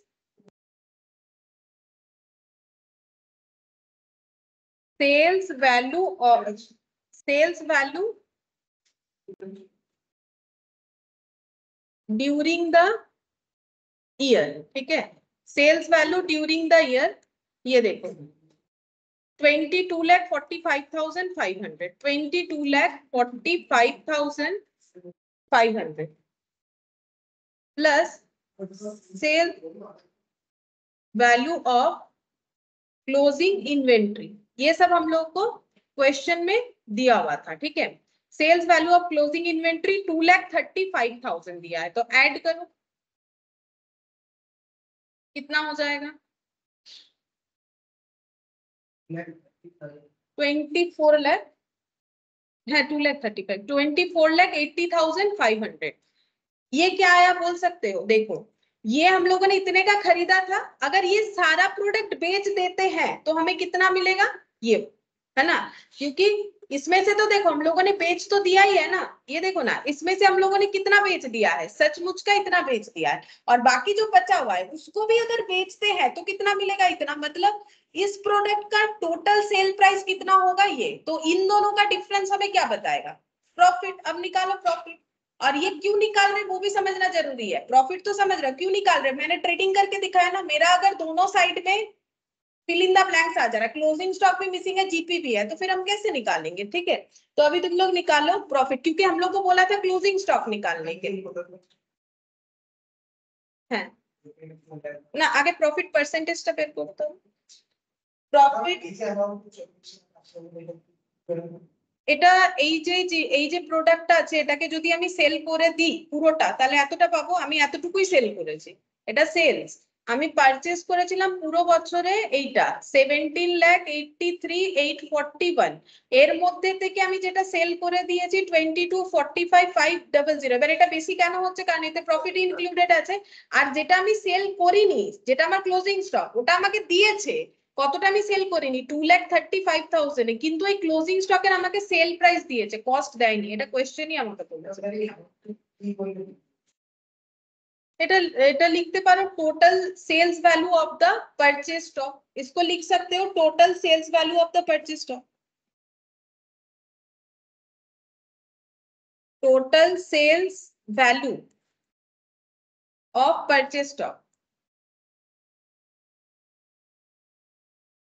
अच्छा तो प्रॉफिट क्या निकालेंगे, प्रॉफिट निकालते हैं, चलो यहाँ पर लिखते हैं प्रॉफिट, प्रॉफिट कितना होगा, माइनस करो sales value minus cost, total sales value minus total cost, sales value कितना है 24,80,500, लिखो 24,80,500 माइनस 17,83,841, तो कितना आ रहा है माइनस करके देखो,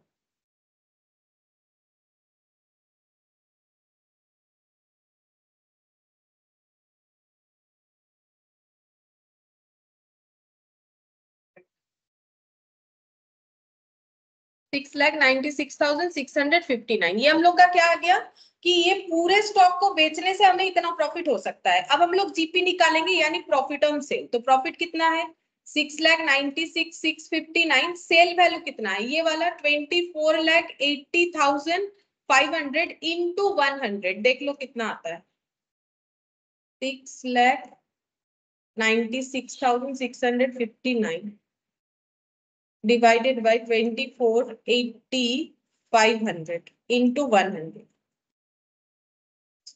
ये आ रहा है 28.09, ठीक है, अप्रोक्स कर लो 28.09% आ रहा है, ठीक है, मतलब इनका प्रॉफिट का जो परसेंटेज है ये कुछ इतना है।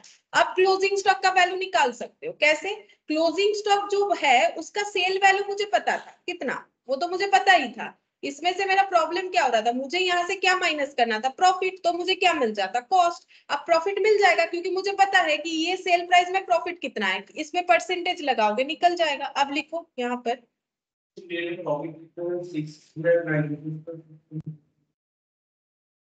एक तो प्रॉफिट ওইটা তো পুরোটার প্রফিট, পুরো স্টকের প্রফিট, তো এটা ওটা থেকে কি করে মাইনাস করবে, এটা তো ক্লোজিং স্টকের সেলস ভ্যালু, তোমরা একটা জিনিস বুঝতেই চাইছো না, এইটা পুরো টোটাল স্টক যত কিনেছিলে, আর এটা টোটাল স্টক যেটা বেচে দিলে কি হবে, তুমি যদি এটার থেকে এটা মাইনাস করো, একটা জিনিস ভেবে দেখো এটা এটা কিসের প্রফিট বেরিয়েছে বলো তো, এটা কোন কস্ট আর এটা কোন সেলস ভ্যালুটা, আমাকে আগে সেটা বলো, এটা সেলস ভ্যালু, ঠিক আছে, এটা কস্ট, এটা কার কস্ট, টোটালটা এই সেল ভ্যালু টাকা টোটালটা, তাহলে এই প্রফিট টাকা, টোটাল স্টকে না আমার শুধু ক্লোজিং স্টকে তো নয়, তাহলে তো আমি এটা থেকে মাইনাস করেই দিতাম, আর এমনি তো মাইনাস হবে না। একটা জিনিস দেখো এখানে কত সেল নেগেটিভ তো হবেই, ওটা ওর নয় কি করে হবে, बुझे करो। अच्छा अब देखो यहाँ पर लिखेंगे वैल्यूएशन ऑफ क्लोजिंग स्टॉक। এখানে বোঝাটাই দরকার, তুমি যতই নাম্বার অফ সামস প্র্যাকটিস করে নাও, যদি না বোঝো তাহলে খুব মুশকিল। এই যে আমাকে যেমন তোমরা জিজ্ঞেস করছো না এটাকে কি লিখবো, আমি তোমাদেরকে জিজ্ঞেস করবো এটাকে কি লিখবো, কারণ আমি এতক্ষণ ধরে যে আমি এই সবে সাম শুরু করেছি, আমি এতক্ষণ ধরে বুঝিয়ে গেছি কেন, যাতে তোমরা এটা নিজেরাই আমাকে বলতে পারো, আমি এটাই তোমাদের থেকে এক্সপেক্ট করবো। তবে না হবে, তোমাদেরকে ঠিকঠাক বলতে হবে, ঠিক না হলে অন্তত বলার চেষ্টা तो করতে হবে। ঠিক আছে দেখো वैल्यूएशन ऑफ क्लोजिंग स्टॉक, यहाँ पर लिखते हैं sales value of closing stock. ठीक है, तो क्लोजिंग स्टॉक निकालना है, तो उसका सेल वैल्यू हमें पता है 2,35,000, ये मुझे गिवन था। ठीक है, अब यहाँ से क्या लेस करेंगे बोलो, प्रॉफिट। ठीक है, अब कैसे लेस करेंगे, 2,35,000 वाला जो सेल्स वैल्यू है उसमें प्रॉफिट परसेंटेज कितना होगा, है 28.09%। अब कैलकुलेट करके देखो कितना आ रहा है, माइनस कर देना, सीओजीएस आ जाएगा, सॉरी सीओजीएस बोल रहे हैं, कॉस्ट ऑफ क्लोजिंग स्टॉक, मतलब क्लोजिंग स्टॉक आ जाएगा बेसिकली।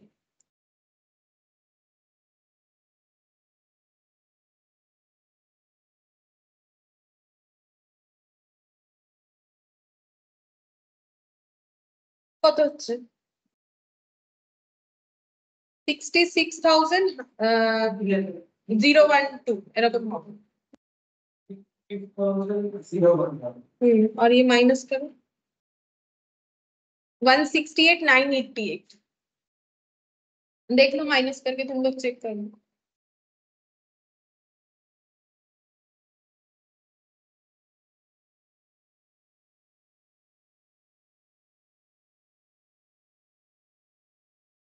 चैप्टर बहुत ही आसान सा है, तुम लोग इसको इतना डिफिकल्ट क्यों कर रहे हो मुझे नहीं समझ में आ रहा है। अगर तुम लोग इसको ट्रेडिंग में बनाते, तुम लोग नॉर्मल सा बात सोच के देखो, तो तुम लोग यहाँ पर क्या लिखते, यहाँ पर अगर सेल्स लिखोगे तो वो कितना लिखोगे, सेल्स लिखने से तुम लोग को सिर्फ वही सेल्स वैल्यू लिखने को मिलेगा ना जो क्वेश्चन में गिवन है, जो कि है 22,45,500। इसके अलावा तो तुम लोग के पास डेटा नहीं है। अब तुम लोग परचेस मिल गया है तो लिख देते हैं 17,83,841, ये परचेस था। अब तुम लोग को निकालने बोला है क्लोजिंग स्टॉक, अब निकालो, कैसे निकालोगे, उसके लिए चाहिए क्या, जीपी। अब जीपी निकालने के लिए क्या करना पड़ेगा, ये हम लोग को पता है कि क्लोजिंग स्टॉक का सेल्स वैल्यू कितना है, तो मेरे पास ये जो टोटल स्टॉक था इसमें से ये सेल हो गया, और बाकी जो बचा हुआ है वो मुझे निकालने के लिए बोल रहा है।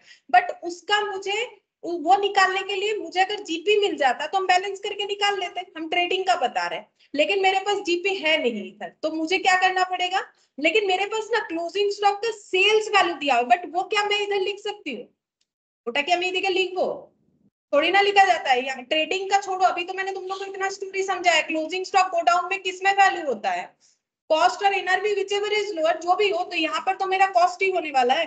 तो यहाँ अगर मुझे कॉस्ट निकालना है, मुझे इसका सेल्स वैल्यू पता है, उसको लेके करे क्या हम, मुझे यहाँ से क्या लेस करना पड़ेगा, इसीलिए तो मेहनत करके हम प्रॉफिट निकालना चाह रहे हैं। तो हम क्या करेंगे, इतना सेल हो गया, बचा हुआ स्टॉक इतने में सेल हो सकता है, तो टोटल सेल्स वैल्यू से टोटल कॉस्ट प्राइस लेस करने से क्या आएगा, सिंपल सा बात है, प्रॉफिट। अब प्रॉफिट को परसेंटेज में ट्रांसफर करेंगे तो इसमें भी अप्लाई कर लेंगे ना, नहीं तो कैसे करेंगे, तो ट्रांसफर कर दिया, बस इतना सा ही तो बात है। ट्रेडिंग ही तो करना है और तो कुछ करना ही नहीं है, बस इसको स्टेटमेंट फॉर्मेट में करना है।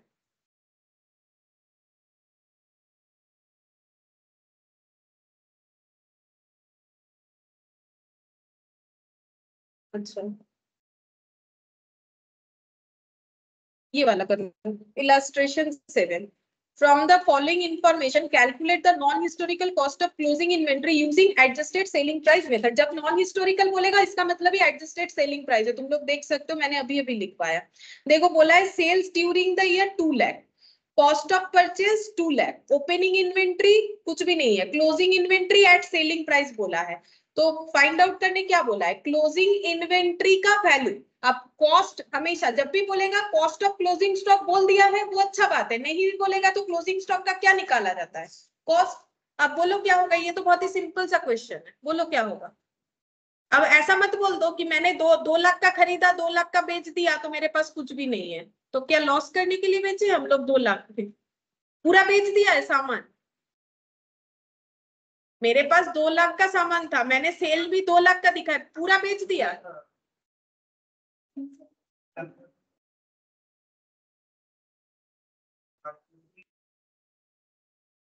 না আমি এটা জিজ্ঞেস করছি যে 2 লাখের কস্ট দেখাচ্ছে, 2 লাখেরই সেলস, তাহলে কি আমি সব সেল করে দিয়েছি? अच्छा क्यों इक्वल क्यों दिखा रहा है?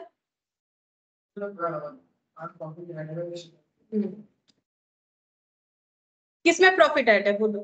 सेल्स में, सेल्स में प्रॉफिट ऐड है, ठीक है। तो इसमें क्या है? कॉस्ट प्लस प्रॉफिट, तभी तो वो सेल्स वैल्यू दिख रहा है। अच्छा हम लोग को चाहिए क्या? हम लोग को चाहिए ये जो क्लोजिंग इन्वेंट्री है इसका क्या चाहिए? कॉस्ट चाहिए। लेकिन ये कौन से प्राइस में दिया हुआ है? सेलिंग प्राइस में। सेम क्वेश्चन है अभी जो हम लोगों ने किया, तो सेम क्वेश्चन है तो तुम लोग को फर्स्ट स्टेप क्या करना पड़ेगा? प्रॉफिट निकालना पड़ेगा। कैसे निकालोगे? सेम क्वेश्चन है सेल्स और इसको ऐड कर देंगे, ठीक बोले सो। सेल्स ड्यूरिंग द ईयर और जो बचा हुआ है उसका सेल प्राइस, दोनों का ऐड करेंगे तो हम लोग के पास जो भी प्रोडक्ट था उसको हम लोग कितने में सेल कर सकते हैं? अगर सब बिक जाएगा तो कितने में बिकेगा? 2,50,000। लेकिन इसको खरीदा कितने में था? तो प्रॉफिट कितना? 50,000। इससे जीपी निकालोगे फिर कैलकुलेट हो जाएगा। सेम क्वेश्चन है, बल्कि ये आसान है, ठीक है, इसमें कुछ ज्यादा है ही नहीं। ठीक है चलो स्टार्ट करो। इलस्ट्रेशन 7।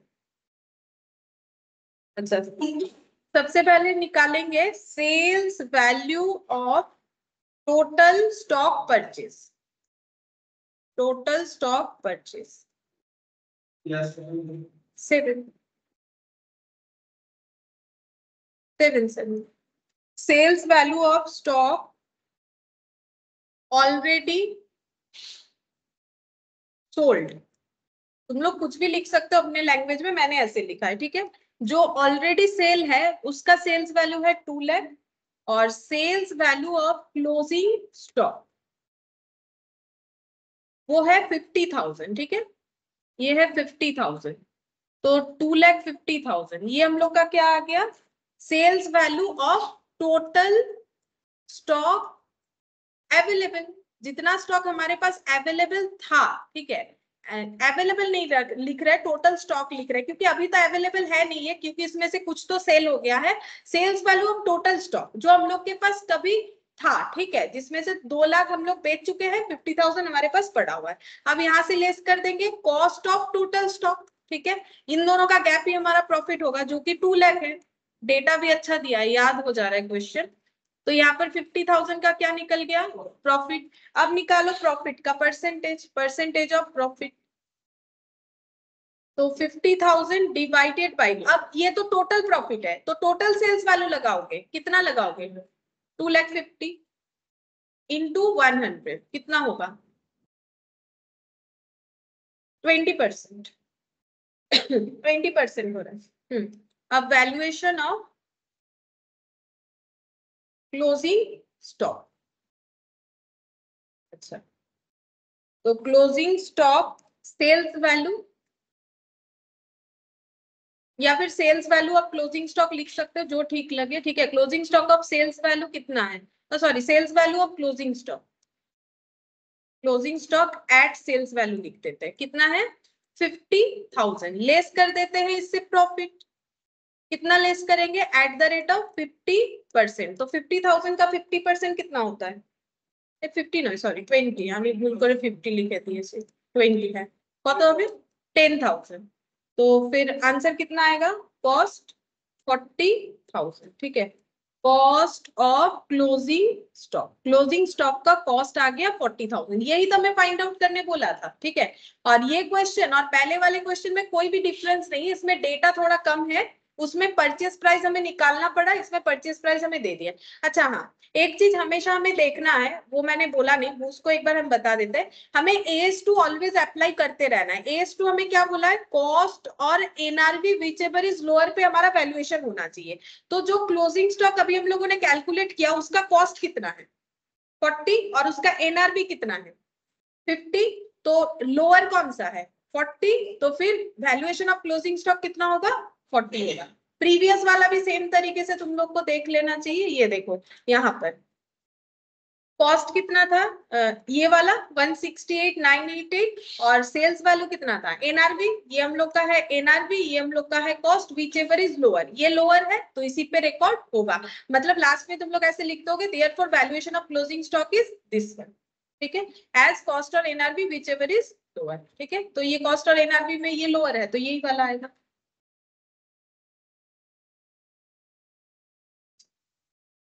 नेक्स्ट देखते हैं कौन सा वाला कर सकते हैं, 8 नंबर वाला देखते हैं, इलास्ट्रेशन 8, ये वाला, ठीक है।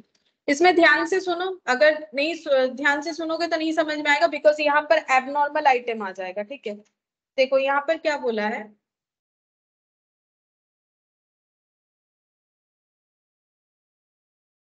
from the following particulars ascertain the value of inventories as on 31st March 2022, ठीक है। हमें 31st March 2022 का डेटा फाइंड आउट करना है। तो हम देखो यहाँ पर ऐसे टाइमलाइन ड्रॉ कर लेंगे, क्योंकि बहुत सारा डेटा है तो लिख लेंगे। हमें 31st March 2022 का क्लोजिंग स्टॉक कितना होगा वो हमें फाइंड आउट करने बोला है। तो ये ईयर स्टार्ट कब हो सकता है, 1 अप्रैल 2021, नॉर्मल सा बात है, ठीक है। अच्छा अब देखो इन्वेंट्री एज ऑन 1 अप्रैल 21 कितने का है, 1,42,500। ये कैसा स्टॉक है, ओपनिंग स्टॉक, 1,42,500।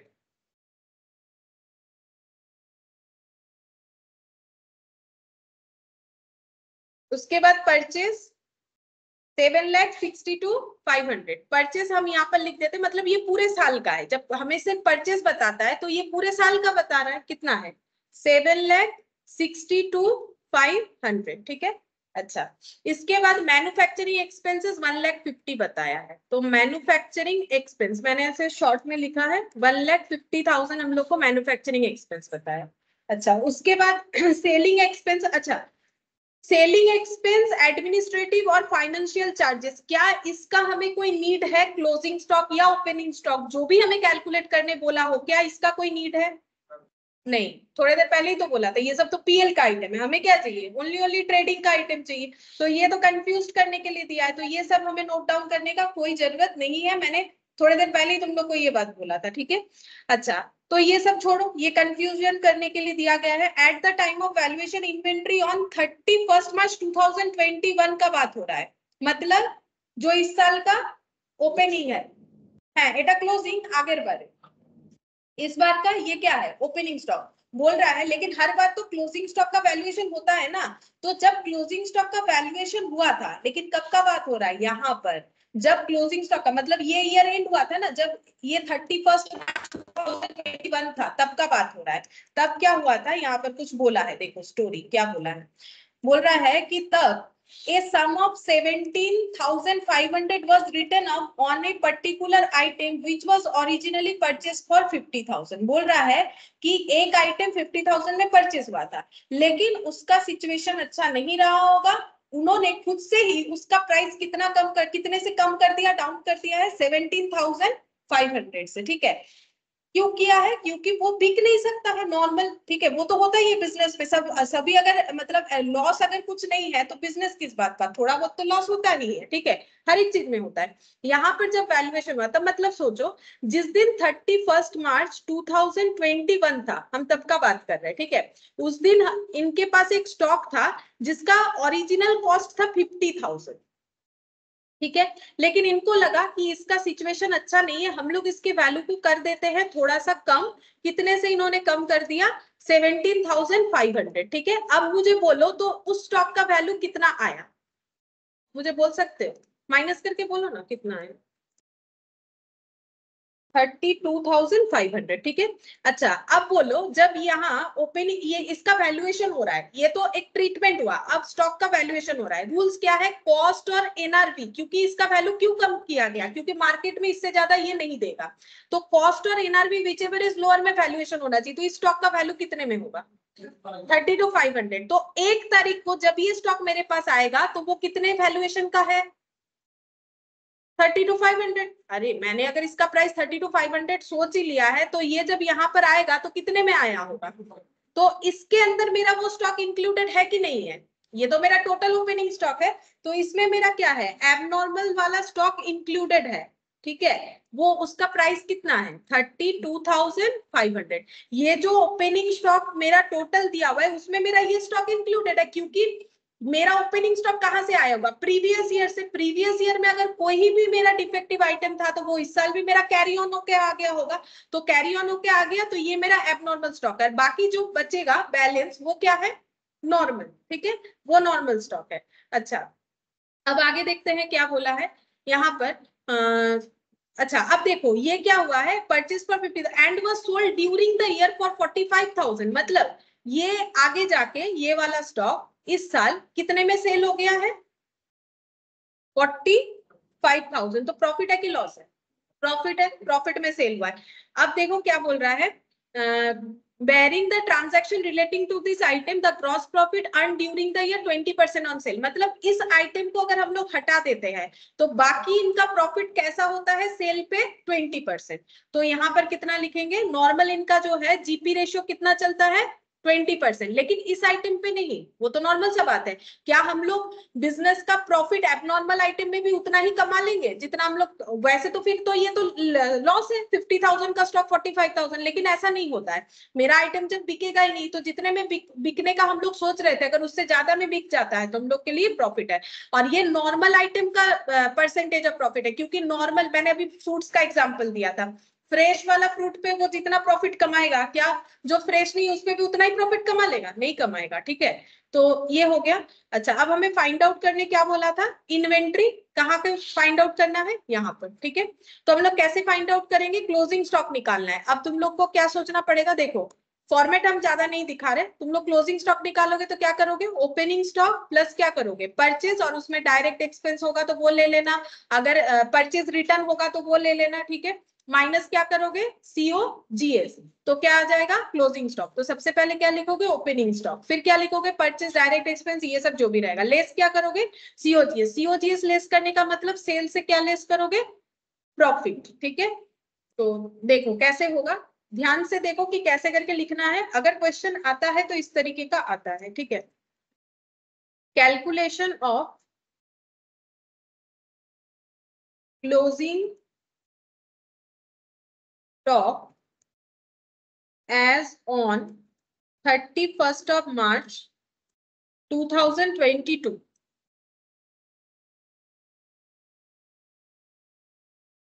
सबसे पहले हम लोग लिखेंगे ओपनिंग स्टॉक, ठीक है। तो फॉर्मेट लेकिन याद नहीं करने का जरूरत है, तुम लोग उसको लाइन बाय लाइन लिखोगे फिर उसको स्टेटमेंट में लिख दोगे, हो जाएगा। और अगर सोचोगे रटेंगे तो बहुत मुश्किल है, इतना सारा चीज तुम लोग कभी रट नहीं सकते। ফোন ঘাটবে না তাহলে আর কোনো দেখাবো না ইলাস্ট্রেশন, আমি সব দেখতে পাই, ফোন ঘাটছে আর ম্যাম ইলাস্ট্রেশন কত জানি না আমি কত। ফার্স্ট 3 লাইন তো খালি ফোনটাই দেখে গেল, আমি বলেছি না ফোনটা আমাকে দিয়ে চলে যাবে যদি এত ফোন ঘাটার ইচ্ছে হয়, তারপর যাওয়ার সময় নিয়ে চলে যাবে। ওপেনিং স্টক,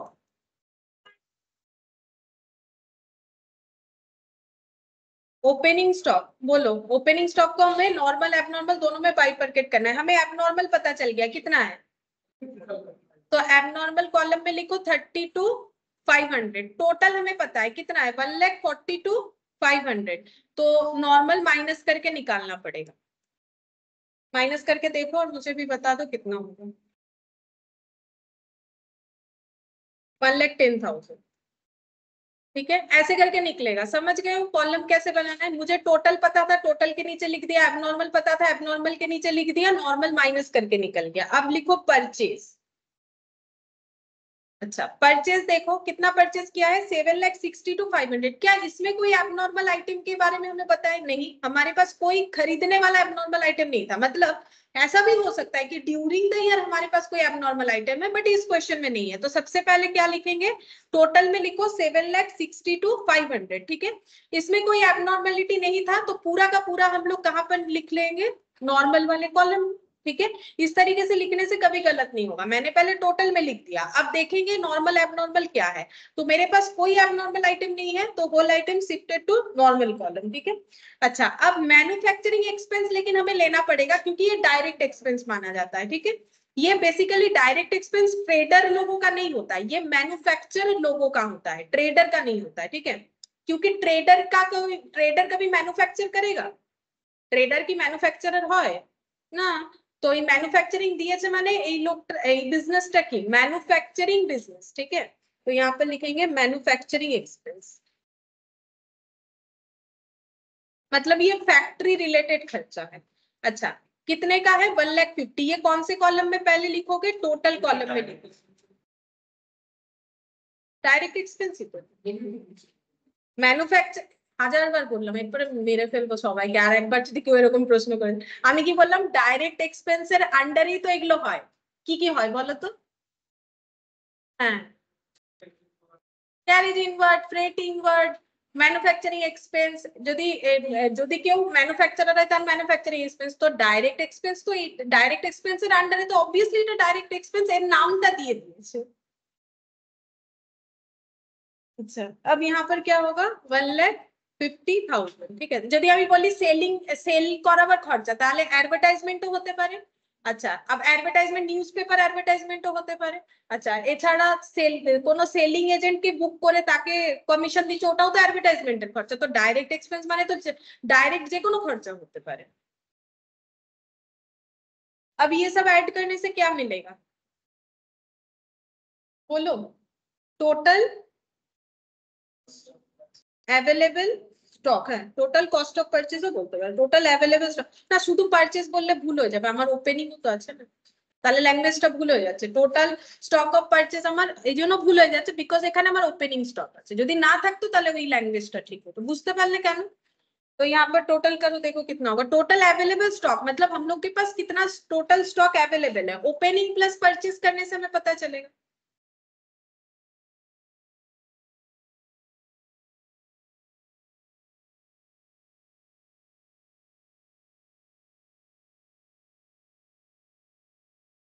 देखो कितना आ रहा है, 10,22,500, और ये टोटल करने के बाद आ जाएगा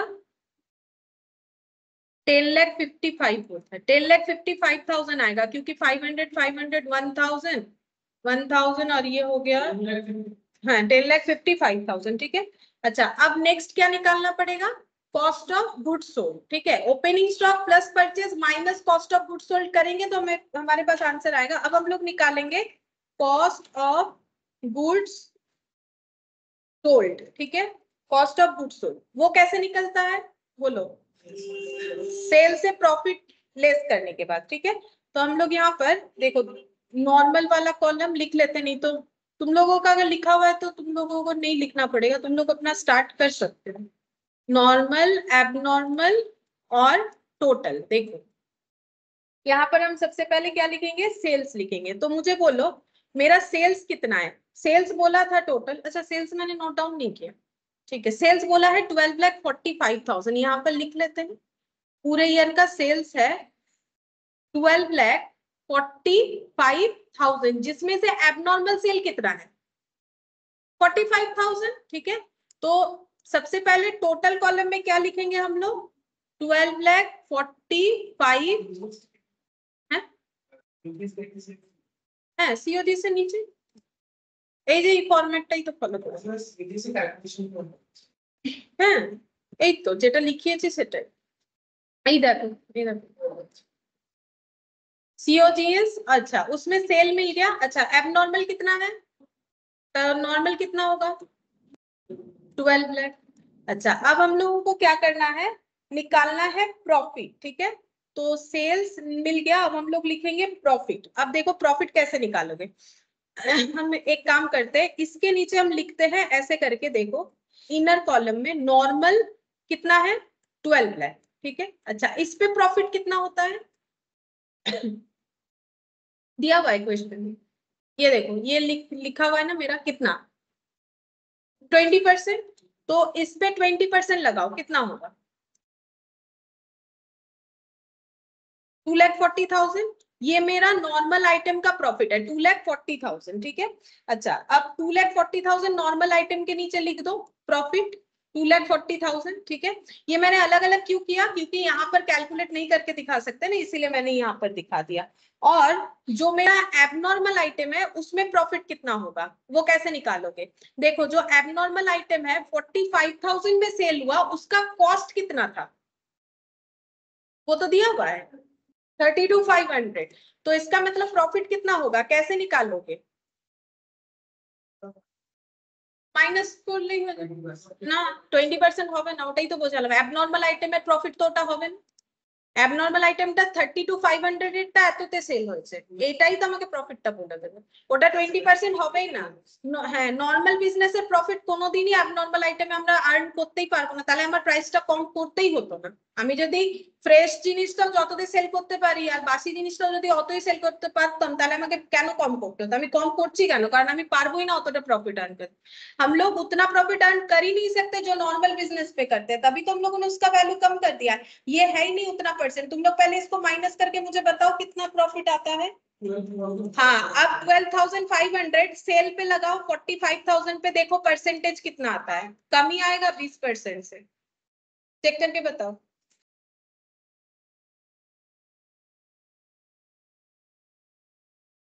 কত আসছে বলো? বেশি আসছে 28। अच्छा चलो, ये मतलब इसने कुछ अलग ही कर दिया है, इसका ज्यादा प्रॉफिट हो गया। चलो कोई बात नहीं, लेकिन 20 तो नहीं है, ठीक है। लेकिन इसका इतना ज्यादा कैसे हो गया पता नहीं। হ্যাঁ, সেটাই করতে হবে, সেলের উপর তো প্রফিট। ठीक है, हो सकता है कि इसने ज्यादा इसका बेनिफिट हो गया, लेकिन नॉर्मल बिजनेस की तरह तो हुआ नहीं ना। नॉर्मली कम होना चाहिए। चलो कोई बात नहीं, एक्स्ट्रा किया, लेकिन नॉर्मल बिजनेस की तरह नहीं कर सकता है।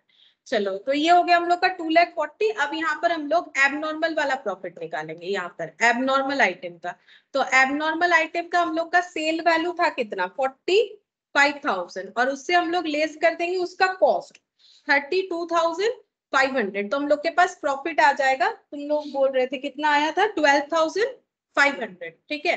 तो यहाँ पर हम लोग का आ रहा है 12,500। यहाँ लिख लेते हैं 12,500, ठीक है। अच्छा, अब ये देखो, नॉर्मल यहाँ पर लिखो 2,40,000, ठीक है। और एबनॉर्मल का मैंने अलग ही कॉलम बना दिया 12,500। देखो मैंने कैसे लिखा, सेल्स को मैंने ओवरऑल लिख दिया, ठीक है। और नॉर्मल प्रॉफिट का अलग कॉलम बना लिया, अलग ही कॉलम में लिख दिया, और एबनॉर्मल को मैंने अलग कॉलम में लिख दिया, टोटल अलग अलग कर दिया, ताकि हमें एकदम क्लियरली पता चले कि कितना कितना है। एक साथ इसमें भी चाहो तो लिख सकते हो, लेकिन फिर टोटल में तुम लोग को अलग नहीं दिखेगा। अगर तुम लोग दो लाइन फॉलो करोगे तो टोटल में भी तुम लोग को अलग दिखेगा। अब इसका टोटल कर लो, टोटल करने से देखो कॉस्ट ऑफ गुड्स सोल्ड आ जाएगा।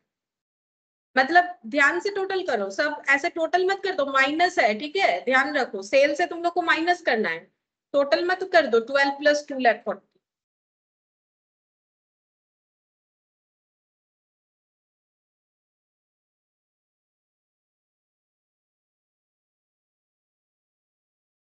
,960 और ये वाला 32 होगा, ये तो 32,500 होगा, है ना।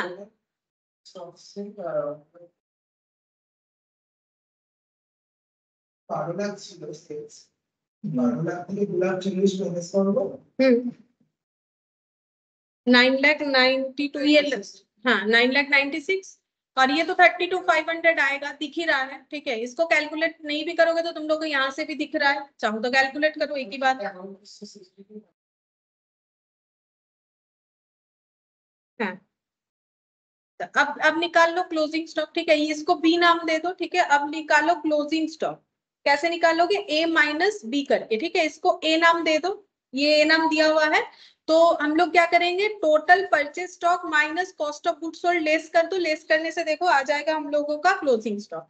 एबनॉर्मल आइटम में कोई क्लोजिंग स्टॉक नहीं आएगा, इसका रीजन कोई बोल सकता है मुझे? হ্যাঁ, ওটা তো আর কিছু নেই, কি করে আসবে? उसमें तो कुछ है ही नहीं। मेरा 32,500 का था, मैंने 32,500 का सेल कर दिया, इसीलिए ये जीरो दिख रहा है। लॉजिक है, ठीक है। और ये नॉर्मल में जो बचा हुआ है वो जितना है वही वाला मेरा क्लोजिंग स्टॉक टोटल में दिखेगा। तो 60 to 500 होना चाहिए, तुम लोग चेक करके देख लो, 60 to 500।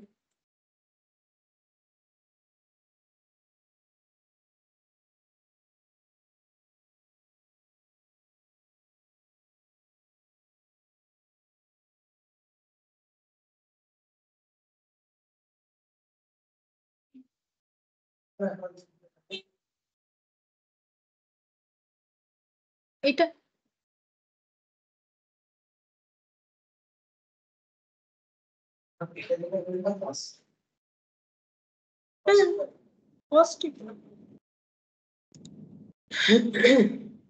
ক্লোজিং স্টক তো কস্টই পড়বে, প্রফিট লেস করে দিলে তো কস্টই পড়ে থাকবে।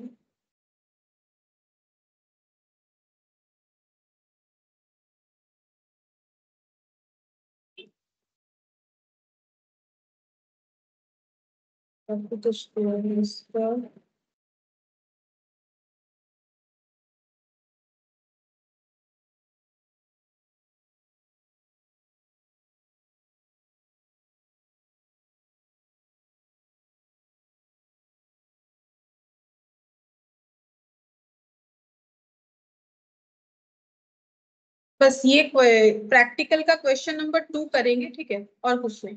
ये कर लेते ताकि तुम लोग को थोड़ा सा ये नॉर्मल एबनॉर्मल का प्रैक्टिस हो जाए, अदरवाइज और नहीं करवाते, टाइम तो हो गया था, ताकि तुम लोग एबनॉर्मल और नॉर्मल वाला समझ पाओ। देखो यहाँ पर from the following information ascertain the value of stock as on 31 March 2022, ठीक है।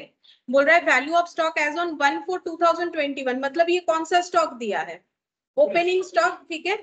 अच्छा, उसके बाद बोला है परचेज किया है ड्यूरिंग द ईयर इतना, मैन्युफैक्चरिंग एक्सपेंसेस इतना, ये दोनों क्या हो जाएगा, ऐड हो जाएगा, ओपनिंग स्टॉक प्लस परचेज, ये ऐड होने से क्या आ जाएगा, cost of goods available for sale, और sales during the same period, इतना सेल हुआ है, तो क्लोजिंग स्टॉक कैसे निकालेंगे, ये opening stock plus purchase minus, अगर मुझे इसका क्या मिल जाता है, सीओजीएस, लेकिन ये मेरा क्या है, सेल्स वैल्यू पे है, तो मुझे इससे क्या करना पड़ेगा, प्रॉफिट को लेस करना पड़ेगा, तो मुझे सीओजीएस निकालना पड़ेगा, सीओजीएस निकालने से ही मुझे मिल जाएगा क्लोजिंग स्टॉक का वैल्यू कितना है। लेकिन क्वेश्चन इतना आसान भी नहीं है, बोल रहा है कि जब 31 मार्च 2021 को वैल्यू हुआ था, मतलब सेम इसी क्वेश्चन के तरह, तब 60,000 राइट ऑफ कर दिया गया था एक पर्टिकुलर आइटम में, जो ओरिजिनली परचेज था कितने का, 2 लाख, तो 2 लाख से 60,000 अगर लेस कर दिया गया था, तो अभी हाँ 1,40,000 है उस आइटम का वैल्यू, तो हमें किसमें वैल्यू करना पड़ेगा, कॉस्ट और NRV which ever is lower, तो अभी हमारे पास वो स्टॉक कितने का दिख रहा होगा, 1,40,000 का, और वो बिका है कितने में, 1,60,000, तो प्रॉफिट कितना है, 20,000, but for the above transaction gross profit earn during the year 25% on cost, लेकिन नॉर्मली ये लोग कितना प्रॉफिट कमाते हैं, लेकिन कॉस्ट पे, इसका ध्यान रखो, ये सेल्स पे नहीं है कि तुम लोग डायरेक्टली लगा दोगे, अभी करने से ही समझ में आएगा, सेम टाइप ऑफ क्वेश्चन है, अगर कुछ चेंजेस है तो जस्ट ये वाला पॉइंट है, और कुछ भी चेंजेस नहीं है, बाकी डेटा चेंजेस है। चलो हम लोग पहले फाइंड आउट करते हैं कि हम लोग के पास कितना स्टॉक है, तो सेम वही कॉलम बना लो, नॉर्मल एबनॉर्मल इस तरीके से, ठीक है। तो यहाँ पर लिख लेते हैं पर्टिकुलर्स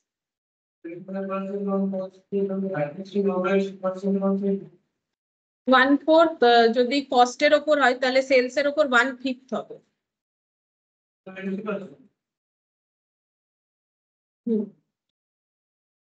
टोटल। अच्छा, यहाँ पर लिखेंगे ओपनिंग स्टॉक, ओपनिंग स्टॉक कितना है, अच्छा टोटल में लिखो 7 लाख। अच्छा, ओपनिंग स्टॉक का जो एबनॉर्मल आइटम है उसका वैल्यू हम लोगों ने कितने में किया, 60,000 राइट ऑफ किया है, 2 लाख में से, तो कितना हो जाएगा, 1,40,000, ठीक है। एबनॉर्मल कितना है, 1,40,000 है, तो फिर नॉर्मल कितना है,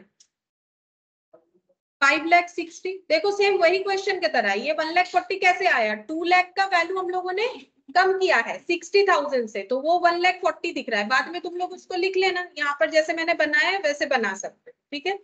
अच्छा, अब यहाँ पर ऐड कर देंगे परचेज, परचेज कितने का हुआ है, उसमें कोई एबनॉर्मलिटीज नहीं है, 34,60,000, तो टोटल में लिखो 34,60,000, नॉर्मल में लिखो 34,60,000, ये और ऐड करेंगे मैन्युफैक्चरिंग एक्सपेंस, ठीक है, मैन्युफैक्चरिंग एक्सपेंस जो कि हम लोग का 7 लाख, ऐड कर लो, देखो कितना आता है, ये हो जाएगा stock available, total stock available for cell, इसको ए नाम दे दो, और देखो टोटल कितना आ रहा है, ये तो 1,40,000 आएगा,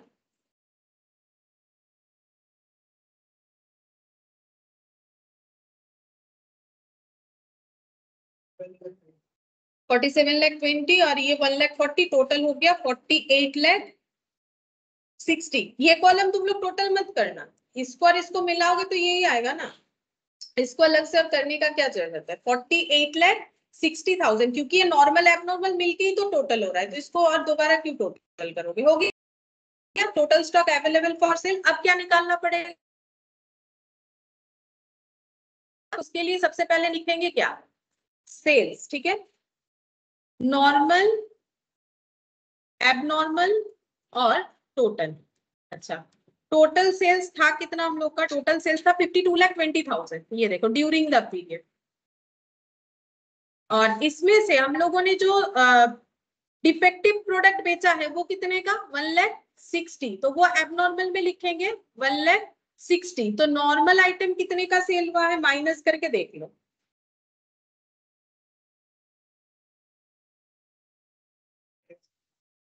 $50,60,000। ठीक है, अच्छा अब जैसे मैंने वहां पर दिखाया था, तुम लोग चाहो तो यहाँ पर लिख के भी कर सकते हो, अदरवाइज ऐसे प्रॉफिट माइनस कर सकते हो, प्रॉफिट नॉर्मल आइटम पे और प्रॉफिट एबनॉर्मल आइटम पे। ठीक है, तो एबनॉर्मल आइटम पे प्रॉफिट तो तुम लोग निकाल ही लोगे। देखो कितने का था वो मेरा स्टॉक, 1,40,000 का हुआ था, मैंने बेचा कितने में, 60 में, तो प्रॉफिट कितना हुआ, 20,000, है ना, डायरेक्टली लिख दिया 20,000 हुआ।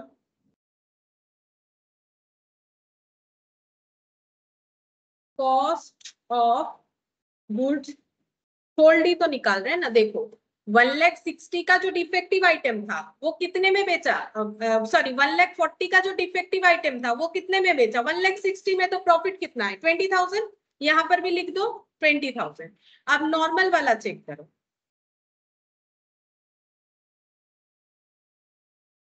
नॉर्मल वाला आइटम देखो, नॉर्मल वाला आइटम पे प्रॉफिट कितना है, 25%, लेकिन वो किस पे है, कॉस्ट पे है। लेकिन ये क्या कॉस्ट है, ये सेल्स है। तो अगर प्रॉफिट 25% ऑन कॉस्ट का मतलब क्या है, 25/100, हाँ कि ना। तो अगर मेरे किसी प्रोडक्ट का कॉस्ट, सॉरी प्रॉफिट 25 है और कॉस्ट कितना है, 100 है, तो उसका सेल प्राइस कितना होगा, 125। करेक्ट, 25 + 100 कितना हो जाएगा, 125। तो प्रॉफिट ऑन सेल कैसे निकालोगे, प्रॉफिट बाय सेल, प्रॉफिट कितना है 25, प्रॉफिट तो 25 फिक्स्ड है, सेलिंग प्राइस कितना है 125। तो देखो ये 25 को अगर हम लोग सिंप्लीफाई करते हैं, ये 1/4 होगा, 25 से डिवाइड करने से 1/4 होगा। तो इसको और सिंप्लीफाई करो, 1 rupees profit when cost 4 rupees, 1 rupees profit when sale 5 rupees. तो अगर 1/4 हुआ तो ये क्या हो जाएगा, 1/5। हमेशा ऐसे करके कैलकुलेट करो, सिंपली कैलकुलेट। কস্ট বেড়ে গেল নয়, আমার কস্ট যদি 1 টাকা হয়, আমার যদি সরি 4 টাকা হয়, প্রফিট যদি 1 টাকা হয়, তো সেলিং প্রাইস আমি কিভাবে বের করব, বাড়লো কেন, সেলিং প্রাইস কিভাবে পাওয়া যায়,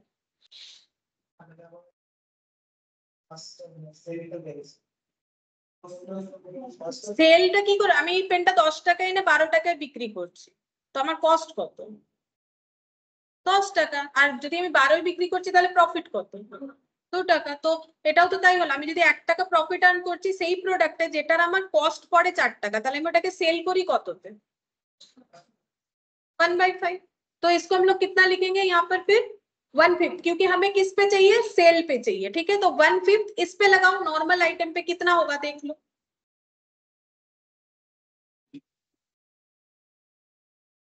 कत 10,12,000, हाँ 10,12,000 हो गया।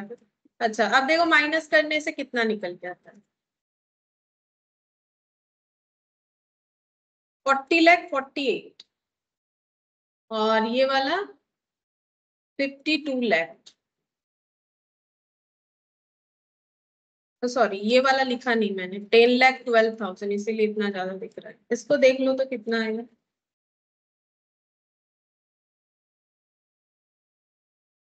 41,88,000 आएगा शायद, चेक कर लो, 41,88,000 आएगा।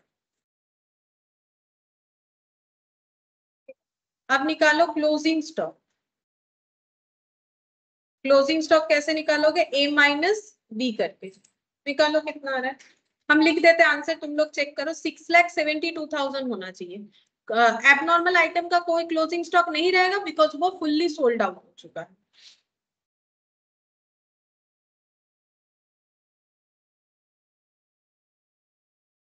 देखो ये हमेशा याद रखो, प्रॉफिट ऑन कॉस्ट मैंने बता ही दिया है तुम लोग को, वैसे भी प्रॉफिट बाय कॉस्ट ये मैंने ऑलरेडी लिखवा दिया है तुम लोग को, ठीक है।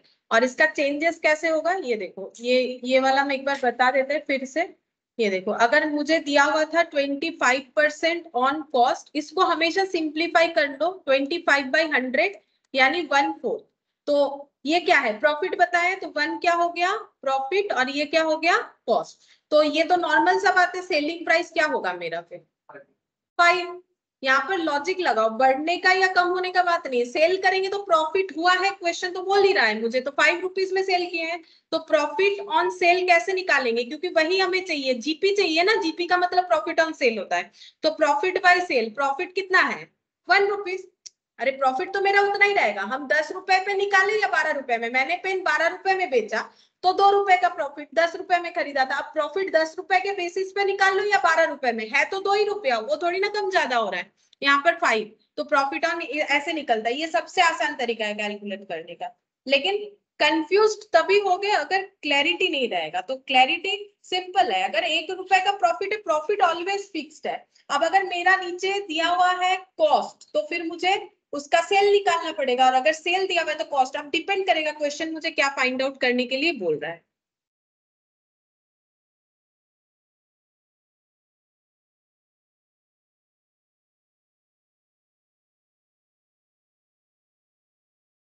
ठीक है फिर देखो।